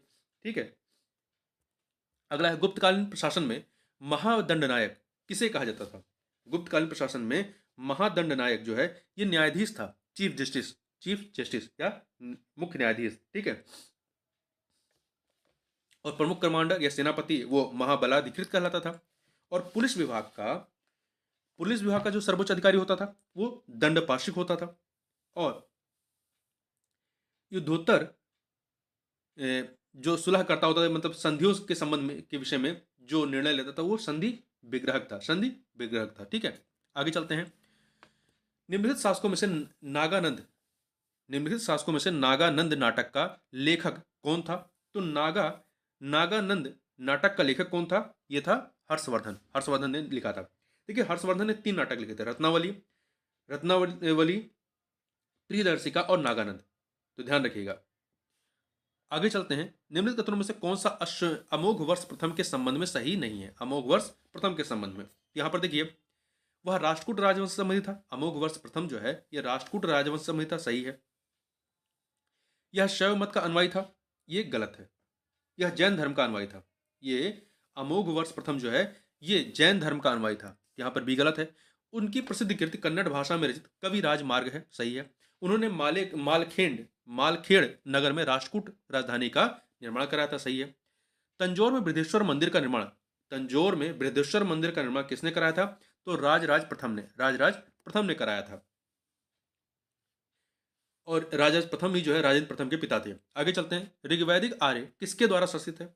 ऋग्वैदिक आर्य किसके द्वारा शासित थे? तो ये वृद्धजनों द्वारा शासन किया जाता था यहां पर। ठीक है, देखिए, ऋग्वैदिक आर्य वृद्धजनों की एक परिषद द्वारा शासित होते थे, जिन्हें सभा और समिति के नाम से जाना जाता था। यह सभा बुजुर्गों की एक चुनिंदा संस्था थी तथा राजा को प्रशासन संबंधी सलाह देती थी। यह कानूनी न्यायालय के रूप में भी कार्य करता था एवं आपराधिक मामलों की भी सुनवाई करता था। सभा के प्रधान को सभापति कहा जाता था और सबसे लोकप्रिय सभा को समिति कहते थे और इसमें आम लोग शामिल थे। और समिति के मुखिया को पति कहा जाता था। ध्यान रखिएगा, समिति का मुख्य कार्य राजा के राजनीतिक कामकाज की देखरेख करना। इसका प्रयोग राजा के चयन के लिए भी किया जाता था और समिति के मुखिया को पति कहा जाता था। आगे चलते हैं। निम्नलिखित कथनों में से कौन सा लौह युग के चित्रित भूरे मृदबांड प्रकृति के संबंध में सही नहीं है? यहां पर देखिए, पहला, इस काल के लोग मिट्टी से बने कटोरे और चित्रित भूरे मिट्टी के बर्तनों का उपयोग करते थे, सही है। चित्रित भूरे मृदबांड स्थलें पूर्वी यूपी बिहार के निकटवर्ती इलाकों में स्थित हैं। यह कथन आपका गलत है। यह कथन जो है आपका गलत है। देखिए, इनका जो संबंध है, चित्रित भूरे मृदबांड स्थल जो है ये आपके कहां पे? पूर्वी उत्तर प्रदेश नहीं है, पूर्वी उत्तर प्रदेश, पश्चिमी उत्तर प्रदेश, पंजाब, हरियाणा तथा राजस्थान के आसपास के क्षेत्रों में इनका पता चला है। तो बी गलत है। सी, इस युग के लोग लोहे के हथियारों का भी इस्तेमाल करते थे, सही है। इस काल में कई जनजातीय समूहों और राज्यों का उल्लेख मिलता है, सही है। आगे चलते हैं। 2 सूचियां हैं, उपनिषद और उसमें किसकी व्याख्या की गई, इसे हमें सुमेलित करना है। देखिए, ऐतरेय उपनिषद में यह आत्मा और चेतना की उत्पत्ति के बारे में है, इसमें 1 से मिलाइए। छांदोग्य उपनिषद में यह मंत्रों की लय एवं जाप से संबंधित है, 2 से मिलाइए। कंठ उपनिषद में, कंठ या कथा उपनिषद, इसमें नचिकेत और यम की कथा है, 3 से मिलाइए। मुंडक उपनिषद सत्यमेव जयते मंत्र का यहाँ पर वर्णन किया गया है 4 से, तो 1 2 3 4 1 2 3 4 अर्थात ए ऑप्शन हो जाएगा। निम्नलिखित में से किस मौर्य सम्राट को अमित्र घात, निम्नलिखित में से किस मौर्य सम्राट को जो है अमित्र घात कहा जाता था? तो ये बिंदुसार को जो है अमित्र घात कहा गया है, ठीक है, शत्रुओं का हत्यारा। आगे चलते हैं। मौर्य प्रशासन के तहत भूमि कर एकत्रित करने वाले अधिकारियों के एक वर्ग को क्या कहा जाता था? तो इन्हें क्या कहा गया? एग्रोनोमाई कहा गया है, ठीक है। आगे चलते हैं। बेशनगर स्तंभ शिलालेख में निम्नलिखित में से किसने स्वयं को भागवत के रूप में वर्णित किया है? तो ये किसने किया है? ये किया है हेलियोडोरस ने किया है, ठीक है। बेशनगर जो स्तंभ है ये कहां पर है? ये मध्य प्रदेश के विदिशा में स्थित है, हेलियोडोरस द्वारा बनवाया गया था। आगे चलते हैं। निम्नलिखित कथनों में से कौन सा इंडो ग्रीक शासक मेनेंडर के संबंध में सही है? तो देखिए यहां पर क्वेश्चन नंबर 70 दो कथन दिए गए। पहला, उसकी राजधानी शाकल में थी, मेनेंडर की राजधानी शाकल में थी, सही है। बौद्ध ग्रंथ मिलिंद और नागसेन के बीच एक दार्शनिक वाद विवाद है, यह भी सही है। तो दो के दोनों कथन यहां पर क्या है? वो सही है। आगे चलते हैं। कुषाण वंश के निम्नलिखित शासकों में से किसने अपने सिक्कों पर स्वयं को महेश्वर घोषित किया था? कुषाण वंश के निम्नलिखित शासकों में से किसने अपने सिक्कों पर स्वयं को महेश्वर घोषित किया था? तो यह घोषित किया था किसने? ये बिम कटफिशस ने। किसने? बिम कटफिशस ने घोषित किया था, ठीक है। देखिए बिम कटफिशस जो है यह शिव का परम भक्त था और अपने सिक्कों पर स्वयं को महेश्वर घोषित किया था, महेश्वर। आगे चलते हैं। अगला है गौतमी पुत्र सातकर्णी से संबंधित नासिक अभिलेख निम्नलिखित में से किस भाषा में लिखा गया है? गौतमी पुत्र सातकर्णी संबंधित नासिक अभिलेख जो है यह प्राकृत भाषा में, किसमें है? प्राकृत भाषा में लिखा गया है। आगे चलते हैं। 73 नंबर क्वेश्चन। दो सूचियां हैं संगम युग में भूमि विभाजन और भूमि के प्रकार के बारे में। तो देखिए इन्हें सुमेलित करना है। कुरंजी जो भूमि थी ये कैसी भूमि थी? पहाड़ी। ये आपकी पहाड़ी रास्ते वाली भूमि थी या पहाड़ी, तो इसको आप 2 से मिलाइए। पाले जो है रेगिस्तानी भूमि थी या मरुस्थली, तो 1 से मिला दीजिए। मुल्लई ये आपकी कैसी भूमि थी? मुल्लई जो है आपकी कह सकते हैं देहाती या कह सकते हैं चारागाह टाइप की थी, चारागाह, 3 से मिलाइए। नेथल तटीय थी, नेथल आपकी तटीय थी, तो 4 से। कुरंजी जो है आपकी पहाड़ी भूमि थी, पहाड़ी, और पाले जो थी आपकी ये मरुस्थली थी। मुल्लई जो है ये आपकी चारागाह भूमि थी और नेथल जो है आपकी तटीय भूमि थी। तो 2134 बी ऑप्शन हो जाएगा। पांड्य साम्राज्य का प्रतीक चिन्ह क्या था? पांड्य साम्राज्य का जो प्रतीक चिन्ह था क्या था? मछली थी, इनका मछली था। पांड्य साम्राज्य की राजधानी कहाँ थी? मदुरै थी, ठीक है।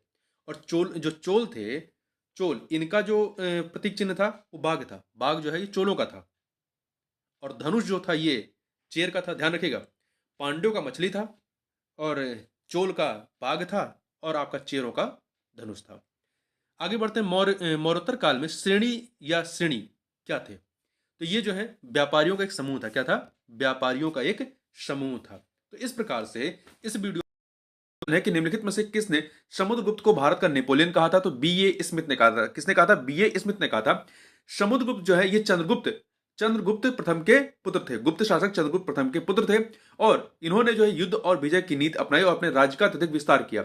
इनकी इसी नीति के कारण इतिहासकार B.A. स्मिथ ने इन्हें जो है भारत का नेपोलियन कहा। आगे बात करते हैं। निम्नलिखित में से कौन सी पुस्तक वराहमिहिर द्वारा लिखी गई है? तो पंच सिद्धांतिका लिखी गई। देखिए वराहमिहिर जो है ये गुप्त शासक चंद्रगुप्त द्वितीय के 9 रत्नों में से, जो उनके दरबार में 9 रत्न थे, उन 9 रत्नों में से एक थे। ये प्रसिद्ध गणितज्ञ और ज्योतिषी थे। इन्होंने 3 महत्वपूर्ण पुस्तकें लिखी थी। कौन सी? पंच सिद्धांतिका, बृहद संहिता और बृहद जातक। नाम याद रखिएगा, पंच सिद्धांतिका, बृहद संहिता और बृहद जातक। आगे बढ़ते हैं। अजंता गुफाओं के शैलकृत बौद्ध विहार और चैत्य किस वाकाटक राज्य के संरक्षण बनाए गए थे? तो देखिए, अजंता गुफाओं के शैलकृत बौद्ध विहार और चैत्य जो है किस वाकाटक राज्य के राजा के संरक्षण बनवाए गए थे? तो ये राजा कौन थे? ये थे हरिसेन। वाकाटक राजा हरिसेन के संरक्षण में बनवाए गए थे। ठीक है, ये सातवाहनों के उत्तराधिकारी थे। जो वाकाटक शासक थे ये सातवाहनों के उत्तराधिकारी थे। आगे चलते हैं। अगला है गुप्त। गुप्त साम्राज्य के निम्नलिखित प्रशासनिक प्रभागों पर, गुप्त साम्राज्य के निम्नलिखित प्रशासनिक प्रभागों पर विचार कीजिए और उन्हें छोटी इकाई से सबसे बड़ी इकाई तक व्यवस्थित करना है। तो यहां पर आप देखें तो ये भुक्ति, ग्राम, विषय, विधि, इनको छोटे से बड़े क्रम में लेकर चलते हैं। तो सबसे छोटा इसमें क्या है? ग्राम होगा, तो 2 हो जाएगा आपका। ठीक है, फिर इसके बाद आपका विधि, विधि, विधि आएगा तो 4 हो जाएगा। विधि के बाद विषय आएगा, विषय के बाद सबसे बड़ा भुक्ति हो जाएगा, 1 आ जाएगा। ठीक है, तो देखिए ग्राम के ऊपर जो है आपका विधि है। विधि क्या होता है? ये सब डिस्ट्रिक्ट होता है। जबकि आपका विषय जो है ये डिस्ट्रिक्ट जिला होता था। ठीक है, जिला हो गया। और आपका भुक्ति जो है, भुक्ति, ये प्रोविंस अर्थात प्रांत होते थे। ठीक है, ये क्या थे? प्रांत होते थे। तो सबसे छोटा ग्राम, उससे बड़ा विधि, उससे बड़ा विषय और उससे बड़ा भुक्ति हो गया। तो आपका 2 4 3 1 ये ऑप्शन। निम्नलिखित में से कौन बीज गणित के जनक और भारत के सबसे पहले ज्ञात खगोल शास्त्री हैं? बीज गणित के जनक और भारत के सबसे पहले ज्ञात खगोल शास्त्री कौन है? तो ये हैं आपके आर्यभट्ट प्रथम। आर्यभट्ट प्रथम।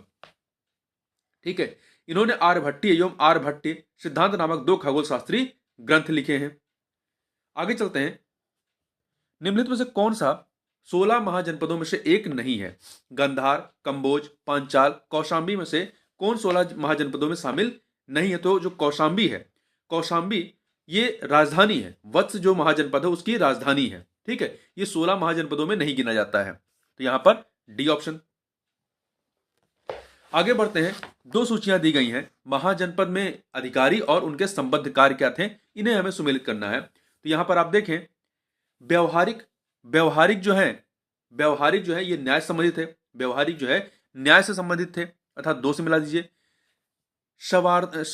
वार्थक ये क्या थे? ये आपके सामान्य मामलों को देखते थे।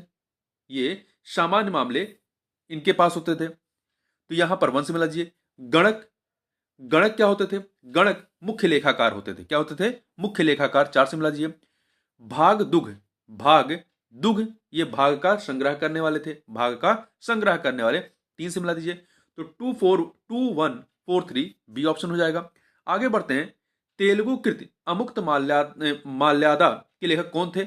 इसके लेखक थे कृष्ण देव राय। ठीक है, अमुक्त माल्यादा विजयनगर राजवंश के कृष्णदेव राय द्वारा रचित तेलुगु में एक महाकाव्य कविता है। तो यहां पर डी ऑप्शन हो जाएगा। तांडव नृत्य मुद्रा में नटराज की मूर्ति निम्नलिखित में से किस साम्राज्य से संबंधित है? तो ये चोल साम्राज्य से। किस साम्राज्य से? चोल साम्राज्य से संबंधित है। अगला है, निम्नलिखित में से कौन बाणभट्ट द्वारा लिखा गया है? तो इन चारों में से कृतियों में से हर्षचरित, पार्वती परिणय, मयूर शतक, वाक्यपदीय में से वाणभट्ट के द्वारा कौन सी रचना की गई है? तो हर्षचरित जो है ये वाणभट्ट के द्वारा लिखी गई है। नहीं, 4 है, इसमें से बताना है कौन कौन से लिखी गई। ठीक है, तो यहां पर देखिए, हर्षचरित और पार्वती परिणय ये दोनों रचनाएं जो हैं ये किसकी हैं? ये वाणभट्ट की हैं। वाणभट्ट की हैं या बाणभट्ट की। तो यहां पर 1 और 2, तो डी ऑप्शन हो जाएगा। जबकि मयूर शतक जो है ये मयूर के द्वारा लिखी गई है और वाक्यपदी जो है ये भर्तृहरि के द्वारा लिखी गई है। आगे चलते हैं। कुतुबुद्दीन ऐबक के संबंध में निम्नलिखित में से कौन सा कथन जो है वो सही नहीं है? कुतुबुद्दीन ऐबक के संबंध में तो देखिए, पहला, अजमेर में कुवत उल इस्लाम मस्जिद के निर्माण का श्रेय उन्हें दिया जाता है। अजमेर में कुवत उल इस्लाम मस्जिद के निर्माण का श्रेय जो है वो कुतुबुद्दीन ऐबक को दिया जाता है। तो यहां पर देखिए, ये जो आपका कुवत उल इस्लाम मस्जिद है ये कहां पर है? ये अजमेर में नहीं है, ये दिल्ली में है। कहां पर है? ये अजमेर में नहीं है। देखिए, कुतुबुद्दीन ऐबक को कुवत उल इस्लाम मस्जिद दिल्ली, 2.5 दिन का झोपड़ा जो है वो अजमेर में है। और कुतुब मीनार जो कि सूफी संत कुतुबुद्दीन बख्तियार काकी की स्मृति में बनवाना इन्होंने प्रारंभ किया था, जिसका निर्माण जो है वो इल्तुतमिश के द्वारा पूरा किया गया था। तो तो यहां पर जो अजमेर वाला है ये अजमेर में नहीं बल्कि दिल्ली में है, इसलिए ये गलत हो गया। बी, इन्होंने कुतुब मीनार का निर्माण कार्य प्रारंभ करा, सही है। इन्हें लाख बख्श के नाम से जाना जाता है, ये भी सही है। हसन निजामी और फकरुद्दीन उसके शासन काल में आश्रय प्राप्त लेखक थे, ये भी सही है, हसन निजामी और फकरुद्दीन। अगला है एकता प्रणाली के संदर्भ में निम्नलिखित में से कौन सा कथन जो है वो सही नहीं है। तो देखिए, पहला, यह कृषि पर कर लगाने की प्रथा थी। एकता प्रणाली जो है ये कृषि पर कर लगाने की एक क्या थी, प्रथा थी, सही है। इसमें वंशानुगत के प्रावधान थे, नहीं, यह प्रणाली वंशानुगत नहीं थी, यहाँ पे भी सही नहीं है। इसके अंतर्गत एक अधिकारी को वेतन के बदले एक क्षेत्र से राजस्व का अनुदान दिया जाता था, ये सही है। इसने सल्तनत के दूरस्थ हिस्से को केंद्र सरकार से जोड़ने में सहायता की, सही है। देखिए, इल्तुतमिश ने जो है ये एकता प्रणाली प्रारंभ की थी। उसने जो है दिल्ली सल्तनत में एकता प्रणाली प्रारंभ की, जो कर कृषि की एक प्रथा थी, जो एग्रीकल्चर टैक्स था उसकी एक प्रथा थी। एकता प्रणाली के अंतर्गत एक अधिकारी को वेतन के बदले एक क्षेत्र से राजस्व का अनुदान दिया जाता था, हालांकि एकता प्रणाली वंशानुगत नहीं थी। अगला है सैयद वंश का संस्थापक कौन था। सैयद वंश का संस्थापक जो है ये खज्री खान था, खज्री खान। सैयद राजवंश की स्थापना खज्री खान के द्वारा की गई थी, जो मुल्तान का गवर्नर और भारत में तैमूर का नवाब था। आगे बढ़ते हैं, अगला है 89 नंबर क्वेश्चन। बाबर के संदर्भ में निम्नलिखित कथनों पर विचार कीजिए। यहां पर दो कथन दिए गए हैं, बताना सही कौन सा है। पहला, वह नक्शबंदिया, बाबर जो है नक्शबंदिया सूफी ख्वाजा उबैदुल्लाह अरहार के अनुयायी था। वह नक्शबंदिया सूफी ख्वाजा उबैदुल्लाह अरहार के अनुयायी थे, ये सही है। दूसरा, चंदेरी का युद्ध 1527 में बाबर और मालवा के राजपूत शासक मेदिनी राय के बीच लड़ा गया, ये भी सही है। दो के दोनों कथन यहां पर क्या है, सही है, ठीक है। तो चंदेरी का युद्ध, देखिए यहां चंदेरी का युद्ध जो 1527 नहीं 1528 है, खानवा का युद्ध जो है वो 1527 में होता है, ये ध्यान रखिएगा, ठीक है। तो यहां पर आपका दो के दोनों कथन सही है। ऐसे देखा जाए, अगर सन के हिसाब से देखेंगे तो पहला सही दूसरा गलत हो जाएगा। आगे बढ़ते हैं, अगला है 90 नंबर क्वेश्चन है। निम्नलिखित में से कौन सा कथन जो है वो सही नहीं है, कौन सा कथन आपका सही नहीं है। देखिए, हुमायूं ने लाहौर में जमाली मस्जिद एवं ईशा खान मस्जिद का निर्माण कराया, ये गलत है, ये कथन जो है ये गलत है। देखिए, हुमायूं ने जो है दिल्ली में एक नया शहर बसाया जिसका नाम उसने दीन पनाह रखा, तथा दिल्ली में जमाली मस्जिद एवं ईशा खान, दिल्ली में जमाली मस्जिद और ईशा खान की मस्जिद का निर्माण कराया। तो लाहौर में नहीं बनवाया था, ध्यान रखिएगा। हुमायूं ने जो है दिल्ली में एक नया शहर बसाया जिसका नाम दीन पनाह रखा, तथा दिल्ली में ही जमाली मस्जिद और ईशा खान की मस्जिद का निर्माण कराया, ना कि लाहौर में। इसलिए पहला वाला जो है ए ऑप्शन वो गलत है। बी, शेरशाह सूरी ने रोहतास किला बनवाया जो पाकिस्तान में स्थित यूनेस्को विश्व धरोहर स्थल है, सही है।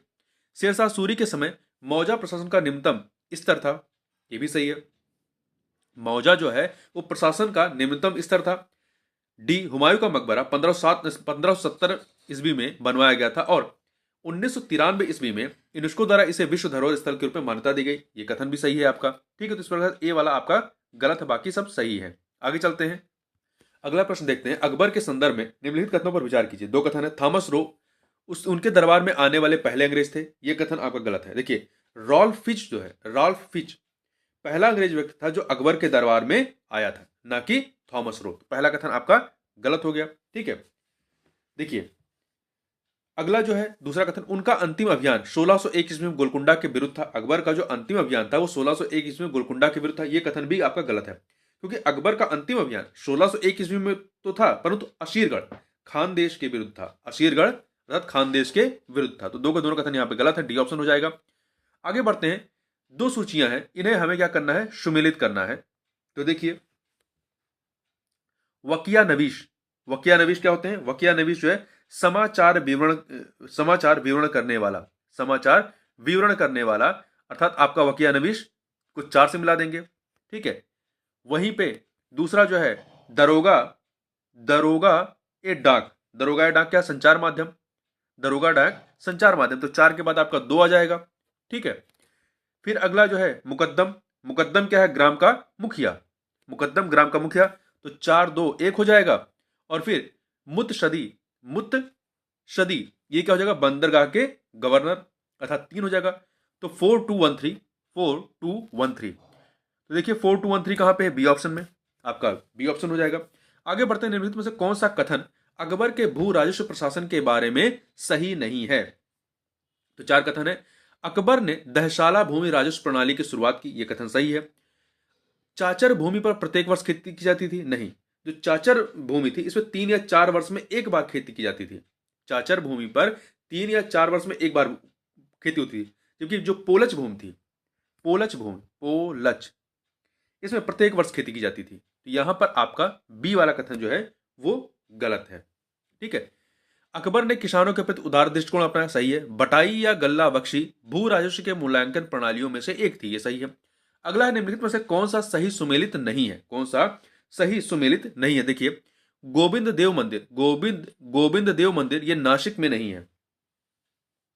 ठीक है, ये आपका वृंदावन में है। गोविंद देव मंदिर कहां पे है, ये वृंदावन में है, ना कि नासिक में। तो ए वाला सही नहीं है। ठीक है। इसका निर्माण 1590 ईस्वी में आमेर के राजा मान सिंह ने, आमेर के राजा मान सिंह ने जो है करवाया था। ठीक है। और औरंगजेब के शासनकाल के दौरान 1570 ईस्वी में से लूट लिया गया और अब केवल 3 मंजिला इमारत शेष बची है। बीबी का मकबरा औरंगाबाद में है, सही है। एतमादुल्ला का मकबरा आगरा में है। पंचमहल फतेहपुर सीकरी में है। आगे चलते हैं, निम्नलिखित में से किसने बाबरनामा का फारसी में अनुवाद किया था। बाबरनामा का फारसी में अनुवाद जो है वो किसने किया था, अब्दुल रहीम खान खाना ने। ध्यान रखिएगा कि बाबरनामा का फारसी में अनुवाद किसने किया था, अब्दुल रहीम खाना ने। आगे चलते हैं, अगला निम्नलिखित कथनों पर विचार कीजिए। यहां पर 2 कथन दिए गए हैं, बताना है इनमें से सही कथन कौन सा है। 96 नंबर क्वेश्चन में आपका। तो देखिए इसमें पहला कथन जो है आपका, पहला कथन यह है कि डोमिंगो पेश एक पुर्तगाली व्यापारी था जो राजा कृष्णदेव राय के शासनकाल के दौरान भारत आया था। यह कथन सही है। यह 1520 के आसपास जो है विजयनगर साम्राज्य का दौरा करता है। ठीक है। दूसरा, फ्रेंकोइस बर्नियर ने मुगल शहरों को कैंप टाउन के रूप में वर्णित किया, यह कथन भी आपका सही है। ठीक है। फ्रेंकोइस बर्नियर जो है इनके द्वारा मिस्र और भारत का दौरा किया गया था, जहां उसने मुगल काल के दौरान औरंगजेब के चिकित्सक के रूप में कार्य किया था। ठीक है। इसने जो है औरंगजेब के चिकित्सक के रूप में कार्य किया था। तो यहां पर 2 के दोनों कथन क्या है, सही है। तो आपका सी ऑप्शन हो जाएगा, सी ऑप्शन। आगे बढ़ते हैं, सूफीवाद में शुहर का अर्थ क्या होता है। सूफीवाद में शुहर का अर्थ होता है सहिष्णुता का पालन करना, सहिष्णुता का पालन करना। डी ऑप्शन हो जाएगा। भय का प्रतीक क्या होता है, खौफ। गरीबी फक्र। ठीक है। फक्र का अर्थ होता है गरीबी, और भय का प्रतीक जो हो गया आपका वो है आपका भय, खौफ। और मोक्ष प्राप्त के लिए समर्पण, ये रिजा, मोक्ष प्राप्त के लिए समर्पण के लिए शब्द क्या होता है, रिजा होता है। ठीक है। और मुरीद अनुयायी होते हैं। जिक्र भगवान के नाम का पाठ होता है। जुलाद दयालुता होती है। ठीक है। शुहर सहिष्णुता का पालन होता है, और जबकि शुकर लिखा होगा तो क्या होगा, दायित्व स्वीकार करना। आगे चलते हैं, मराठा जो है स्थानीय और प्रांतीय प्रशासन के संदर्भ में आरोही क्रम में कौन सा निम्नलिखित में से सही क्रम है। आरोही मतलब बड़े से छोटे के क्रम में।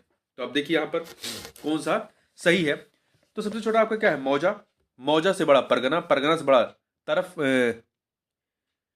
तरफ, उसके बाद आपका प्रांत आता है। ठीक है। तो मौजा आपका गांव होता था, मौजा गांव, परगना मतलब उपजिला, फिर उसके बाद तरफ मतलब जिला, और फिर प्रांत मतलब प्रांत, आपका प्रदेश हो गया। ये ऑप्शन हो जाएगा। अगला है, मोदी लीप का उपयोग निम्नलिखित के दस्तावेजों में किया गया था। मोदी लीप का उपयोग निम्नलिखित के दस्तावेजों में किया गया था। किसके दस्तावेजों में, तो मराठाओं के दस्तावेजों में। देखिए मोदी या मोडी कहते हैं। लीप को मुड़िया के नाम से भी जाना जाता है। मोडी शब्द मराठी क्रिया मोदने तोड़ने से बना है। ठीक है। आगे बात करते हैं, निम्नलिखित में से कौन सा या विद्वान दर्शन का जो युग्म है वो सुमेलित नहीं है। यहां पर आप देखें, शंकराचार्य का संबंध अद्वैत से है, रामानुज का विशिष्ट अद्वैतवाद से है, निम्बार्क का द्वैताद्वैत से है, द्वैत से है, परंतु वल्लभाचार्य का संबंध जो है वो द्वैत से नहीं है। वल्लभाचार्य का संबंध जो है वो शुद्धाद्वैत से, किससे है, शुद्धाद्वैत से है या शुद्ध अद्वैतवाद से है। तो यहां पर द्वैत से नहीं है, तो डी वाला यहां पर जो है आपका सही नहीं है। ठीक है। आगे चलते हैं। अगला है निम्नलिखित कथनों में से कौन सा सही है। निम्नलिखित कथनों में से कौन सा सही है ये बताना। देखिए, पहला, प्रथम आंग्ल मैसूर युद्ध अंग्रेजों की हार के साथ समाप्त होता है। प्रथम आंग्ल मैसूर युद्ध जो है वो अंग्रेजों की हार के साथ समाप्त होता है। तो ये कथन जो है आपका सही नहीं है। देखिए, प्रथम आंग्ल मैसूर युद्ध जो है ये आपका 1767 से लेकर के 69 तक चलता है। यह युद्ध बिना किसी निष्कर्ष के 1.5 वर्ष तक चलता है और मद्रास की संधि के साथ समाप्त होता है। दूसरा, द्वितीय आंग्ल मैसूर युद्ध में सर आयरकूट के नेतृत्व में अंग्रेजों ने हैदर अली को पराजित किया था। तो जो द्वितीय आंग्ल मैसूर युद्ध होता है 1780 से 84 के मध्य में होता है। ठीक है, तो इसमें जो है मैसूर की हार होती है हैदर अली की, सही है। तीसरा, तृतीय आंग्ल मैसूर युद्ध में लॉर्ड मिंटो के नेतृत्व में अंग्रेजों ने टीपू सुल्तान को पराजित किया था, ये गलत है। तृतीय आंग्ल मैसूर युद्ध जो होता है ये आपका 1790-92 में होता है। वर्ष 1791 में लॉर्ड कॉर्नवालिस ने नेतृत्व संभाला और एक बड़ी सेना के मुखिया के रूप में अंबूर और बेंगलोर में कब्जा कर लिया। तो यहां पर जो नेतृत्व किसने किया था, लॉर्ड मिंटो नहीं बल्कि लॉर्ड कॉर्नवालिस ने किया था। तो यहां पर आपका सी वाला गलत है। डी, चतुर्थ आंग्ल मैसूर युद्ध में आर्थर बेलेजली के नेतृत्व में अंग्रेजों ने श्रीरंगपट्टम में टीपू सुल्तान को पराजित किया, सही है। आगे बढ़ते हैं।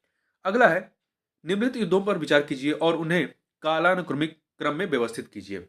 4 युद्ध है, पिंडारी युद्ध है, आरकोट का युद्ध, प्लासी का युद्ध, प्रथम कर्नाटक युद्ध। तो देखिए, इसमें क्रम से लगाना है।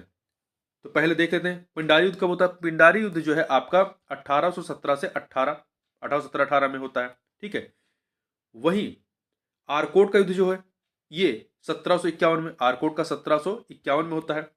31 अगस्त 1751 को रॉबर्ट क्लाइव के नेतृत्व में अंग्रेजी ईस्ट इंडिया कंपनी की सेना ने कर्नाटक के अर्काट के नवाब चंदा साहिब की राजधानी अर्काट पर कब्जा कर लिया। प्लासी का युद्ध ये 1757 में होता है। प्लासी का युद्ध 1757 में होता है। ठीक है, रॉबर्ट क्लाइव के नेतृत्व में।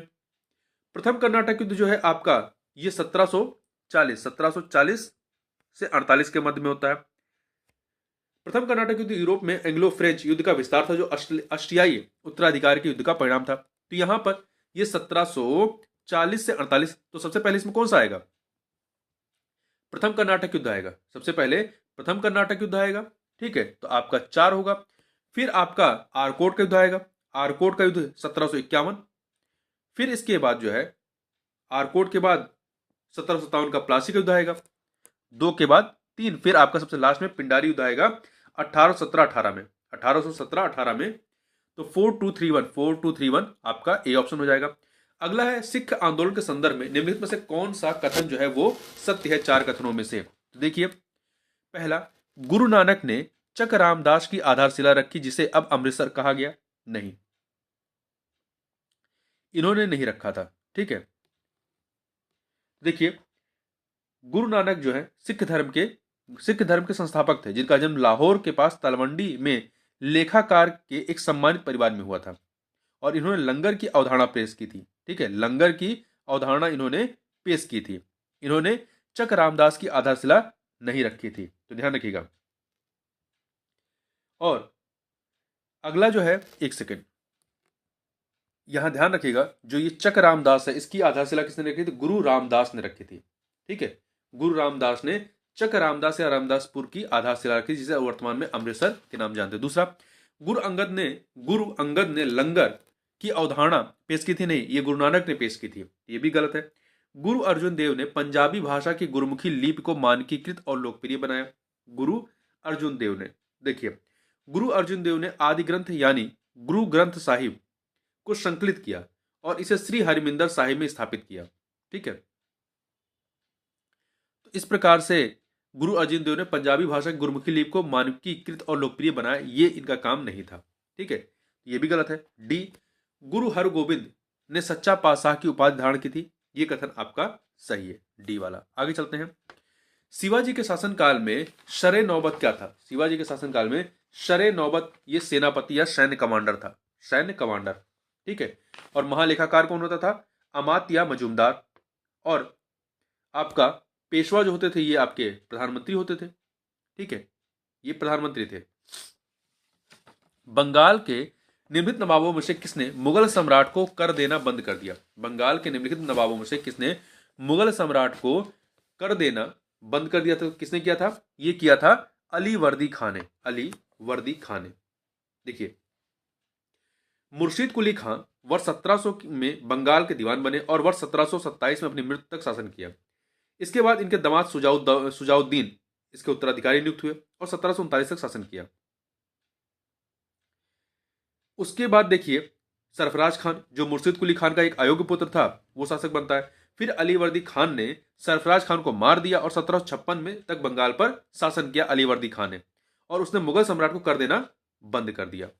आगे चलते हैं, तो यहां पर देखिए सबसे पहले कौन आता है? मुर्शीद कुली खां। मुर्शीद कुली खां के बाद जो है सुजाउद्दीन, सुजाउद्दीन के बाद जो है सरफराज खान, सरफराज खान आते हैं। सरफराज खान के बाद जो है अली वर्दी खान। अली वर्दी खान ने सरफराज खान को मार दिया था। फिर अली वर्दी खान के बाद उसका पोता सिराजुद्दौला, ये जो है बंगाल का नवाब बनता है। ध्यान रखिए, सबसे पहले मुर्शीद कुली खां, फिर आपका सुजाउद्दीन आता है, सुजाउद्दीन के बाद सरफराज खान, सरफराज खान के बाद अली वर्दी खान, अली वर्दी के बाद सिराजुद्दौला। आगे चलते हैं, निम्नलिखित में से कौन सा उत्तराधिकारी राज्य नहीं है जो उत्तरकालीन मुगल शासकों के दौरान अस्तित्व में आया? निम्नलिखित में से कौन सा उत्तराधिकारी राज्य नहीं है जो उत्तरकालीन मुगल शासकों के दौर में या दौरान अस्तित्व में आया था? तो देखिए, चार में से हैदराबाद, अवध, बंगाल, मैसूर। मैसूर था, ठीक है, ये आपका मैसूर था। ये उत्तराधिकार के रूप में नहीं आता है, ठीक है, बल्कि ये किस रूप में आता है? स्वतंत्र राज्य के रूप में आता है। ये राज्य स्वतंत्र राज्य क्या थे? ये राज्य मुख्य रूप से प्रांतों पर मुगल नियंत्रण की अस्थिरता का अस्तित्व में आए थे, जैसे कि मैसूर और राजपूत राज्य। उत्तराधिकारी राज्य कौन से राज्य थे? वह मुगल प्रांत जो साम्राज्य से अलग होकर राज्यों में बदल गए, जैसे अवध है, बंगाल है, हैदराबाद, ठीक है, ये उत्तराधिकारी राज्य थे। जबकि नवीन राज्य ये मुगल साम्राज्य के विरुद्ध विद्रोहियों द्वारा स्थापित किए गए, जैसे कि मराठा है, सिख है, जाट है, ये नवीन राज्य थे। अगला है अहमदनगर। अहमदनगर सल्तनत की स्थापना किसके द्वारा की गई थी? तो अहमदनगर सल्तनत की स्थापना जो है मलिक अहमद शाह बाहरी के द्वारा, मलिक अहमद शाह बाहरी के द्वारा की गई थी, ठीक है, जिन्होंने 1490 में बहमनी साम्राज्य से स्वतंत्रता की घोषणा की थी। अहमदनगर सल्तनत की जो स्थापना किए थे मलिक अहमद शाह बाहरी ने। आगे चलते हैं, निम्नलिखित में से नागालपुरम का संस्थापक कौन था? तो नागालपुरम का संस्थापक जो है कृष्णदेव राय प्रथम, कृष्णदेव राय थे। कृष्णदेव राय का संबंध जो है विजयनगर साम्राज्य के तुलु वंश से था। किस वंश से? तुलु वंश से था, तो ध्यान रखिएगा। इन्होंने अपनी मां के नाम पर विजयनगर के पास नागालपुरम नामक एक टाउनशिप, उपनगरीय टाउनशिप की स्थापना की थी, तो ध्यान रखिएगा। नागालपुरम के संस्थापक कौन थे? कृष्णदेव राय। आगे चलते हैं, गोलकुंडा सल्तनत पर निम्नलिखित में से किस राजवंश का शासन था? तो गोलकुंडा पर जो है कुतुब शाही राजवंश का यहां पर शासन था। देखिए, गोलकुंडा सल्तनत पर 1518 से लेकर के 1687 तक कुतुब शाही राजवंश का शासन था। इनकी प्रारंभिक राजधानी गोलकुंडा और उसके पश्चात हैदराबाद हो जाती है 1591 में, 1591 में, ठीक है। आगे चलते हैं, अगला है बहमनी साम्राज्य के संदर्भ में निम्नलिखित में से कौन सा कथन जो है वो सही है? दो कथन यहां पर दिए गए हैं, दो कथन। पहला है अलाउद्दीन बहमन शाह ने प्रशासन का सामंतवादी प्रारूप अपनाया, ये सही है। अलाउद्दीन बहमन शाह ने प्रशासन का सामंतवादी प्रारूप अपनाया, ये कथन आपका सही है। दूसरा, दौलताबाद के निकट फिरोज शाह बहमनी द्वारा एक वेधशाला बनवाई गई, ये भी कथन आपका सही है। दो के दोनों कथन यहां पर क्या है? सही है। ध्यान रखिए, फिर से सुन लीजिए बहमनी साम्राज्य के बारे में। अलाउद्दीन बहमन शाह जो है ने प्रशासन का सामंतवादी प्रारूप अपनाया। दूसरा, दौलताबाद के निकट फिरोज शाह बहमनी द्वारा एक वेधशाला बनवाई गई थी। आगे चलते हैं, अगला है निम्नलिखित में से कौन सा देश हॉकी विश्व कप 2023 में प्रथम उपविजेता रहा? तो कौन सा देश रहा है? तो देखिए, इसमें बेल्जियम, जर्मनी ने बेल्जियम को हरा करके भारत के उड़ीसा में आयोजित हॉकी विश्व कप 2023 जीता। तो किसने जीता? जर्मनी ने। और सेकंड नंबर पे कौन रहा है? बेल्जियम रहा है, ठीक है। तो यहां पर आपका बी ऑप्शन हो जाएगा। देखिए, पुरुष हॉकी विश्व कप में पाकिस्तान अभी तक सबसे सफल देश है, जिसने 4 खिताब 1971 में, 1978 में, फिर 82 में, फिर 94 में जीता है। ठीक है, जबकि नीदरलैंड, ऑस्ट्रेलिया और जर्मनी ने जो है 3-3 बार विश्व कप जीते हैं। आगे चलते हैं। निम्नलिखित में से किस स्थान पर भारत का पहला ऑनलाइन गेमिंग उत्कृष्टता केंद्र स्थापित किया गया है? तो ये कहां पर किया गया है? ये शिलोंग में। कहां पर? शिलोंग में किया गया है। ठीक है, आगे बढ़ते हैं। अगला है, भारत के 78वें ग्रैंड मास्टर कौन बन गए हैं? तो ये हैं आपके कोलकाता के 19 वर्षीय शतरंज खिलाड़ी कौस्तव चटर्जी। और कौस्तव पश्चिम बंगाल के 10वें ग्रैंड मास्टर हैं, जबकि ओवरऑल 78वें ग्रैंड मास्टर बन गए हैं। ठीक है, अगला प्रश्न है, निम्नलिखित पदक विजेताओं पर विचार कीजिए जिनको पुरस्कार दिया गया है। मुलायम सिंह यादव, श्री श्रीनिवास वर्धन, श्री जाकिर हुसैन। उपरोक्त में से किसे पद्म विभूषण सम्मानित किया गया है? तो देखिए, 2023 के जो पद्म विभूषण थे उसमें उसमें कितने लोग शामिल थे? 6 लोग शामिल थे। तो ये 6 लोग कौन कौन से? इसमें मुलायम सिंह यादव थे, श्रीनिवास वर्धन थे, श्री जाकिर हुसैन थे, इसके अतिरिक्त श्री MS कृष्णा, श्री बालकृष्ण दोषी और श्री दिलीप महालनोबिस। ये 6 लोग जो है इसमें शामिल थे। 1 2 3 यहाँ पे 3 के तीनों शामिल है। ठीक है, जिसमें से बालकृष्ण दोषी को मरणोपरांत, श्री दिलीप महानोबिस को मरणोपरांत और मुलायम सिंह यादव को भी मरणोपरांत। तो 6 में से 3 को जीवित रहते हुए और 3 को मरणोपरांत दिया गया था। आगे चलते हैं। निम्नलिखित में से किस स्थान पर विश्व का पहला ताड़पत्ता पांडुलिपि संग्रहालय स्थापित किया गया है? तो यह संग्रहालय कहां स्थापित किया गया है? यह किया गया है आपका केरल में। ठीक है, केरल के तिरुवनंतपुर जिले में किया गया है। ठीक है, यह राज्य सरकार के तहत केंद्रीय अभिलेखागार के रूप में कार्य करता है। आगे चलते हैं। हाल ही में भारतीय प्रधानमंत्री ने निम्नलिखित में से किस स्थान पर टेंट सिटी का उद्घाटन किया है? तो कहां पर? बनारस में। ठीक है, बनारस में। निम्नलिखित में से किस राज्य को पहला पूर्ण डिजिटल बैंकिंग राज्य घोषित किया गया है? निम्नलिखित में से किस राज्य को पहला पूर्ण डिजिटल बैंकिंग राज्य घोषित किया गया है? तो यह घोषित किया गया है केरल को। ठीक है, निम्नलिखित में किस स्थान पर 17वें प्रवासी भारतीय दिवस का आयोजन किया गया? मध्य प्रदेश के इंदौर में किया गया है। ठीक है, ये 8 से 10 जनवरी 2023 के मध्य में किया गया था और इसकी थीम क्या थी? प्रवासी अमृत काल में भारत की प्रगति में विश्वसनीय भागीदार। आगे चलते हैं। निम्नलिखित में से किस नदी के नीचे भारत की पहली अंडर वाटर मेट्रो का संचालन प्रारंभ होगा? तो यह हुगली नदी के नीचे। ठीक है, और ये मेट्रो लाइन जो होगी ये कोलकाता होते हुए सॉल्ट लेक को हावड़ा से जोड़ेगी। आगे चलते हैं। सामरिक दृष्टि से महत्वपूर्ण शियोम ब्रिज का निर्माण किया गया है। कहां पर किया गया है? तो शियोम ब्रिज का निर्माण जो है आपका कहां पर किया गया है? अरुणाचल प्रदेश में। ठीक है, जिसका उद्घाटन रक्षा मंत्री राजनाथ सिंह ने किया। आगे चलते हैं। अगला है तमु लोसर द्वारा मनाया जाने वाला एक प्रमुख त्योहार है। किसके द्वारा मनाया जाने वाला त्योहार है? तो ये नेपाली त्योहार है। तमु लोसर जो है ये एक नेपाली त्योहार है। तमु लोसर भी कहा जाता है। ये भारतीय पूर्वोत्तर राज्यों में गुरुंग समुदाय द्वारा मनाया जाने वाला एक प्रमुख नेपाली बौद्ध त्योहार है। ठीक है, यह गुरुंग नववर्ष की शुरुआत का प्रतीक है। आगे बढ़ते हैं। निम्नलिखित में से कौन सा भारत का पहला संविधान साक्षर जिला बन गया है? पहला संविधान साक्षर जिला बन गया है, कौन सा है? ये जो है भारतीय जिला कोल्लम। कौन सा है? कोल्लम जिला। कहां का है? केरल का कोल्लम जिला। आगे चलते हैं। विश्व का सबसे बड़ा पूर्ण क्षमता वाले हॉकी स्टेडियम का उद्घाटन किया गया। कहां पर किया गया है? तो राउरकेला में। कहां पर? राउरकेला। देखिए, बिरसा मुंडा अंतरराष्ट्रीय हॉकी स्टेडियम को आधिकारिक तौर पर विश्व के सबसे बड़े क्षमता वाले हॉकी स्टेडियम के रूप में मान्यता दी गई है। यह भारत के राउरकेला में स्थित है। कहां पर? भारत के राउरकेला में स्थित है, तो ध्यान रखिएगा। और राउरकेला कहां पे है? उड़ीसा में। ठीक है, तो उड़ीसा में ये स्टेडियम है। आगे बढ़ते हैं। निम्नलिखित में से किस शहर को आंध्र प्रदेश की नवीन राजधानी घोषित किया गया है? तो आंध्र प्रदेश की नवीन राजधानी किसे घोषित किया गया है? विशाखापत्तनम को। ठीक है, अपने 3 कैपिटल प्लान के भाग के रूप में दक्षिण भारतीय राज्य आंध्र प्रदेश ने विशाखापत्तनम को अपनी नवीन राजधानी घोषित किया है। अगला, निम्नलिखित में से किस देश ने हाल ही में यूरो को अपनी आधिकारिक मुद्रा के रूप में स्वीकार किया है? किसने स्वीकार किया है? तो क्रोशिया ने, ठीक है, क्रोशिया ने स्वीकार किया है। आगे बढ़ते हैं 1 जनवरी 2023 को। अगला है हाल ही में मिसाइल पृथ्वी 2 खबरों में थी। जो पृथ्वी मिसाइल है कैसी है? तो यह जो है आपकी सतह से सतह मार करने वाली मिसाइल है। वर्ष 2023 के गणतंत्र दिवस परेड में सर्वश्रेष्ठ झांकी का पुरस्कार निम्नलिखित में से किस राज्य को प्रदान किया गया? तो ये जो प्रदान किया गया किसको? उत्तराखंड को किया गया था, ठीक है। अब चूंकि जब पीसीएस का परीक्षा होगी तब तक ये झांकियां वगैरह निकल जाएंगी, तो ये आपका अपडेट आपका आ जाएगा 2024 का, ठीक है। आगे चलते हैं। निम्नलिखित में से कौन नाटू नाटू गीत का गीतकार है जिसे गोल्डन ग्लोब पुरस्कार से सम्मानित किया गया? तो इनका नाम क्या है? इनका नाम है चंद्र बोस। क्या नाम है? चंद्र बोस।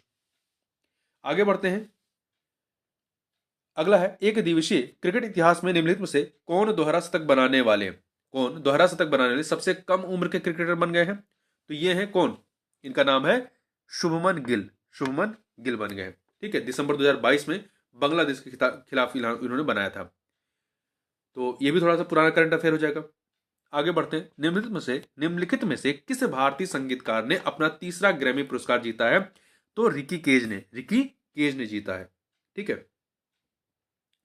उनके डिवाइन टाइडस एल्बम को वेस्ट इमर्सिव ऑडियो एल्बम श्रेणी में नामांकित किया गया था। अगला है निम्नलिखित में से कौन सा शहर काला घोड़ा कला महोत्सव से सम्मानित है? तो ये कौन सा है? ये है आपका मुंबई, यहां पर होता है, ठीक है। अगला प्रश्न है निम्नलिखित में से किसने national geographic pictures of the year जीता है? ये जीता है किसने? कार्तिक सुब्रमण्यम ने जीता है, ठीक है। अंतरराष्ट्रीय बौद्धिक संपदा सूचकांक 2023 में भारत का स्थान कौन सा है?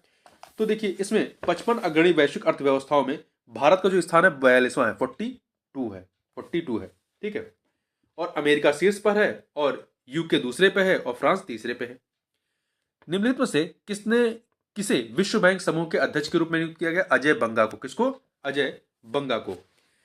निम्नलिखित में से कौन सा व्यक्तित्व अपने क्षेत्र से संबंधित नहीं है? व्यक्ति और संबंधित क्षेत्र। तो देखिए कनक रेले मोहिनी अट्टम से, जेसविन एल्ड्रिन ये लॉन्ग जंपर, ऐश्वर्य प्रताप सिंह तोमर ये भारतीय खेल निशानेबाजी में, रचिंद्र रविंद्र ये शतरंज नहीं क्रिकेटर हैं, ऑस्ट्रेलिया के नहीं न्यूजीलैंड के क्रिकेटर नहीं है, ठीक है। तो डी ऑप्शन। विग्नेश एनआर खिलाड़ी क्या है? ये फुटबॉल के किसके हैं? ये एक सेकंड, नहीं ये जो है विग्नेश एनआर जो है शतरंज के खिलाड़ी हैं।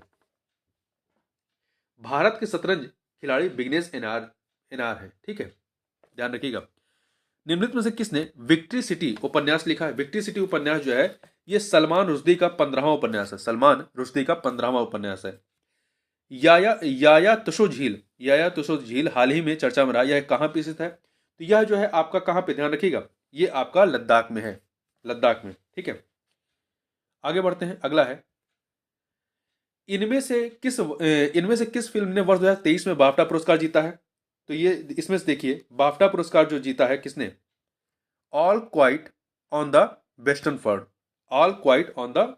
फ्रंट ने जो है बाफ्टा पुरस्कार 2023 जीता है। जबकि सर्वश्रेष्ठ अभिनेत्री का पुरस्कार केट ब्लैंचेट ने और सर्वश्रेष्ठ अभिनेता का पुरस्कार ऑस्टिन बटलर ने। नीति आयोग के नए सीईओ कौन है? नीति आयोग के नए सीईओ जो है बी आर सुब्रमण्यम है, ठीक है। जबकि सुमन बेरी जो है इसके उपाध्यक्ष हैं। आगे बढ़ते हैं। निम्नलिखित में से किसके द्वारा वर्ष 2023 में रणजी ट्रॉफी जीती गई? रणजी ट्रॉफी जो है ये किसने जीती? सौराष्ट्र ने। फरवरी 2023 में सौराष्ट्र ने जो है बंगाल को 9 विकेट से हरा करके जीता था। आगे बढ़ते हैं। निम्नलिखित में से कौन सा राष्ट्रीय विज्ञान दिवस 2023 का विषय था? तो देखिए राष्ट्रीय विज्ञान दिवस 2023 जो कि 28 फरवरी को मनाया जाता है, इसका विषय क्या था? वैश्विक कल्याण के लिए वैश्विक विज्ञान। आगे बढ़ते हैं। अगला है, एक सेकंड, निम्नलिखित में से सामाजिक विकास आयोग के 62वें सत्र की अध्यक्षता किसके द्वारा की गई?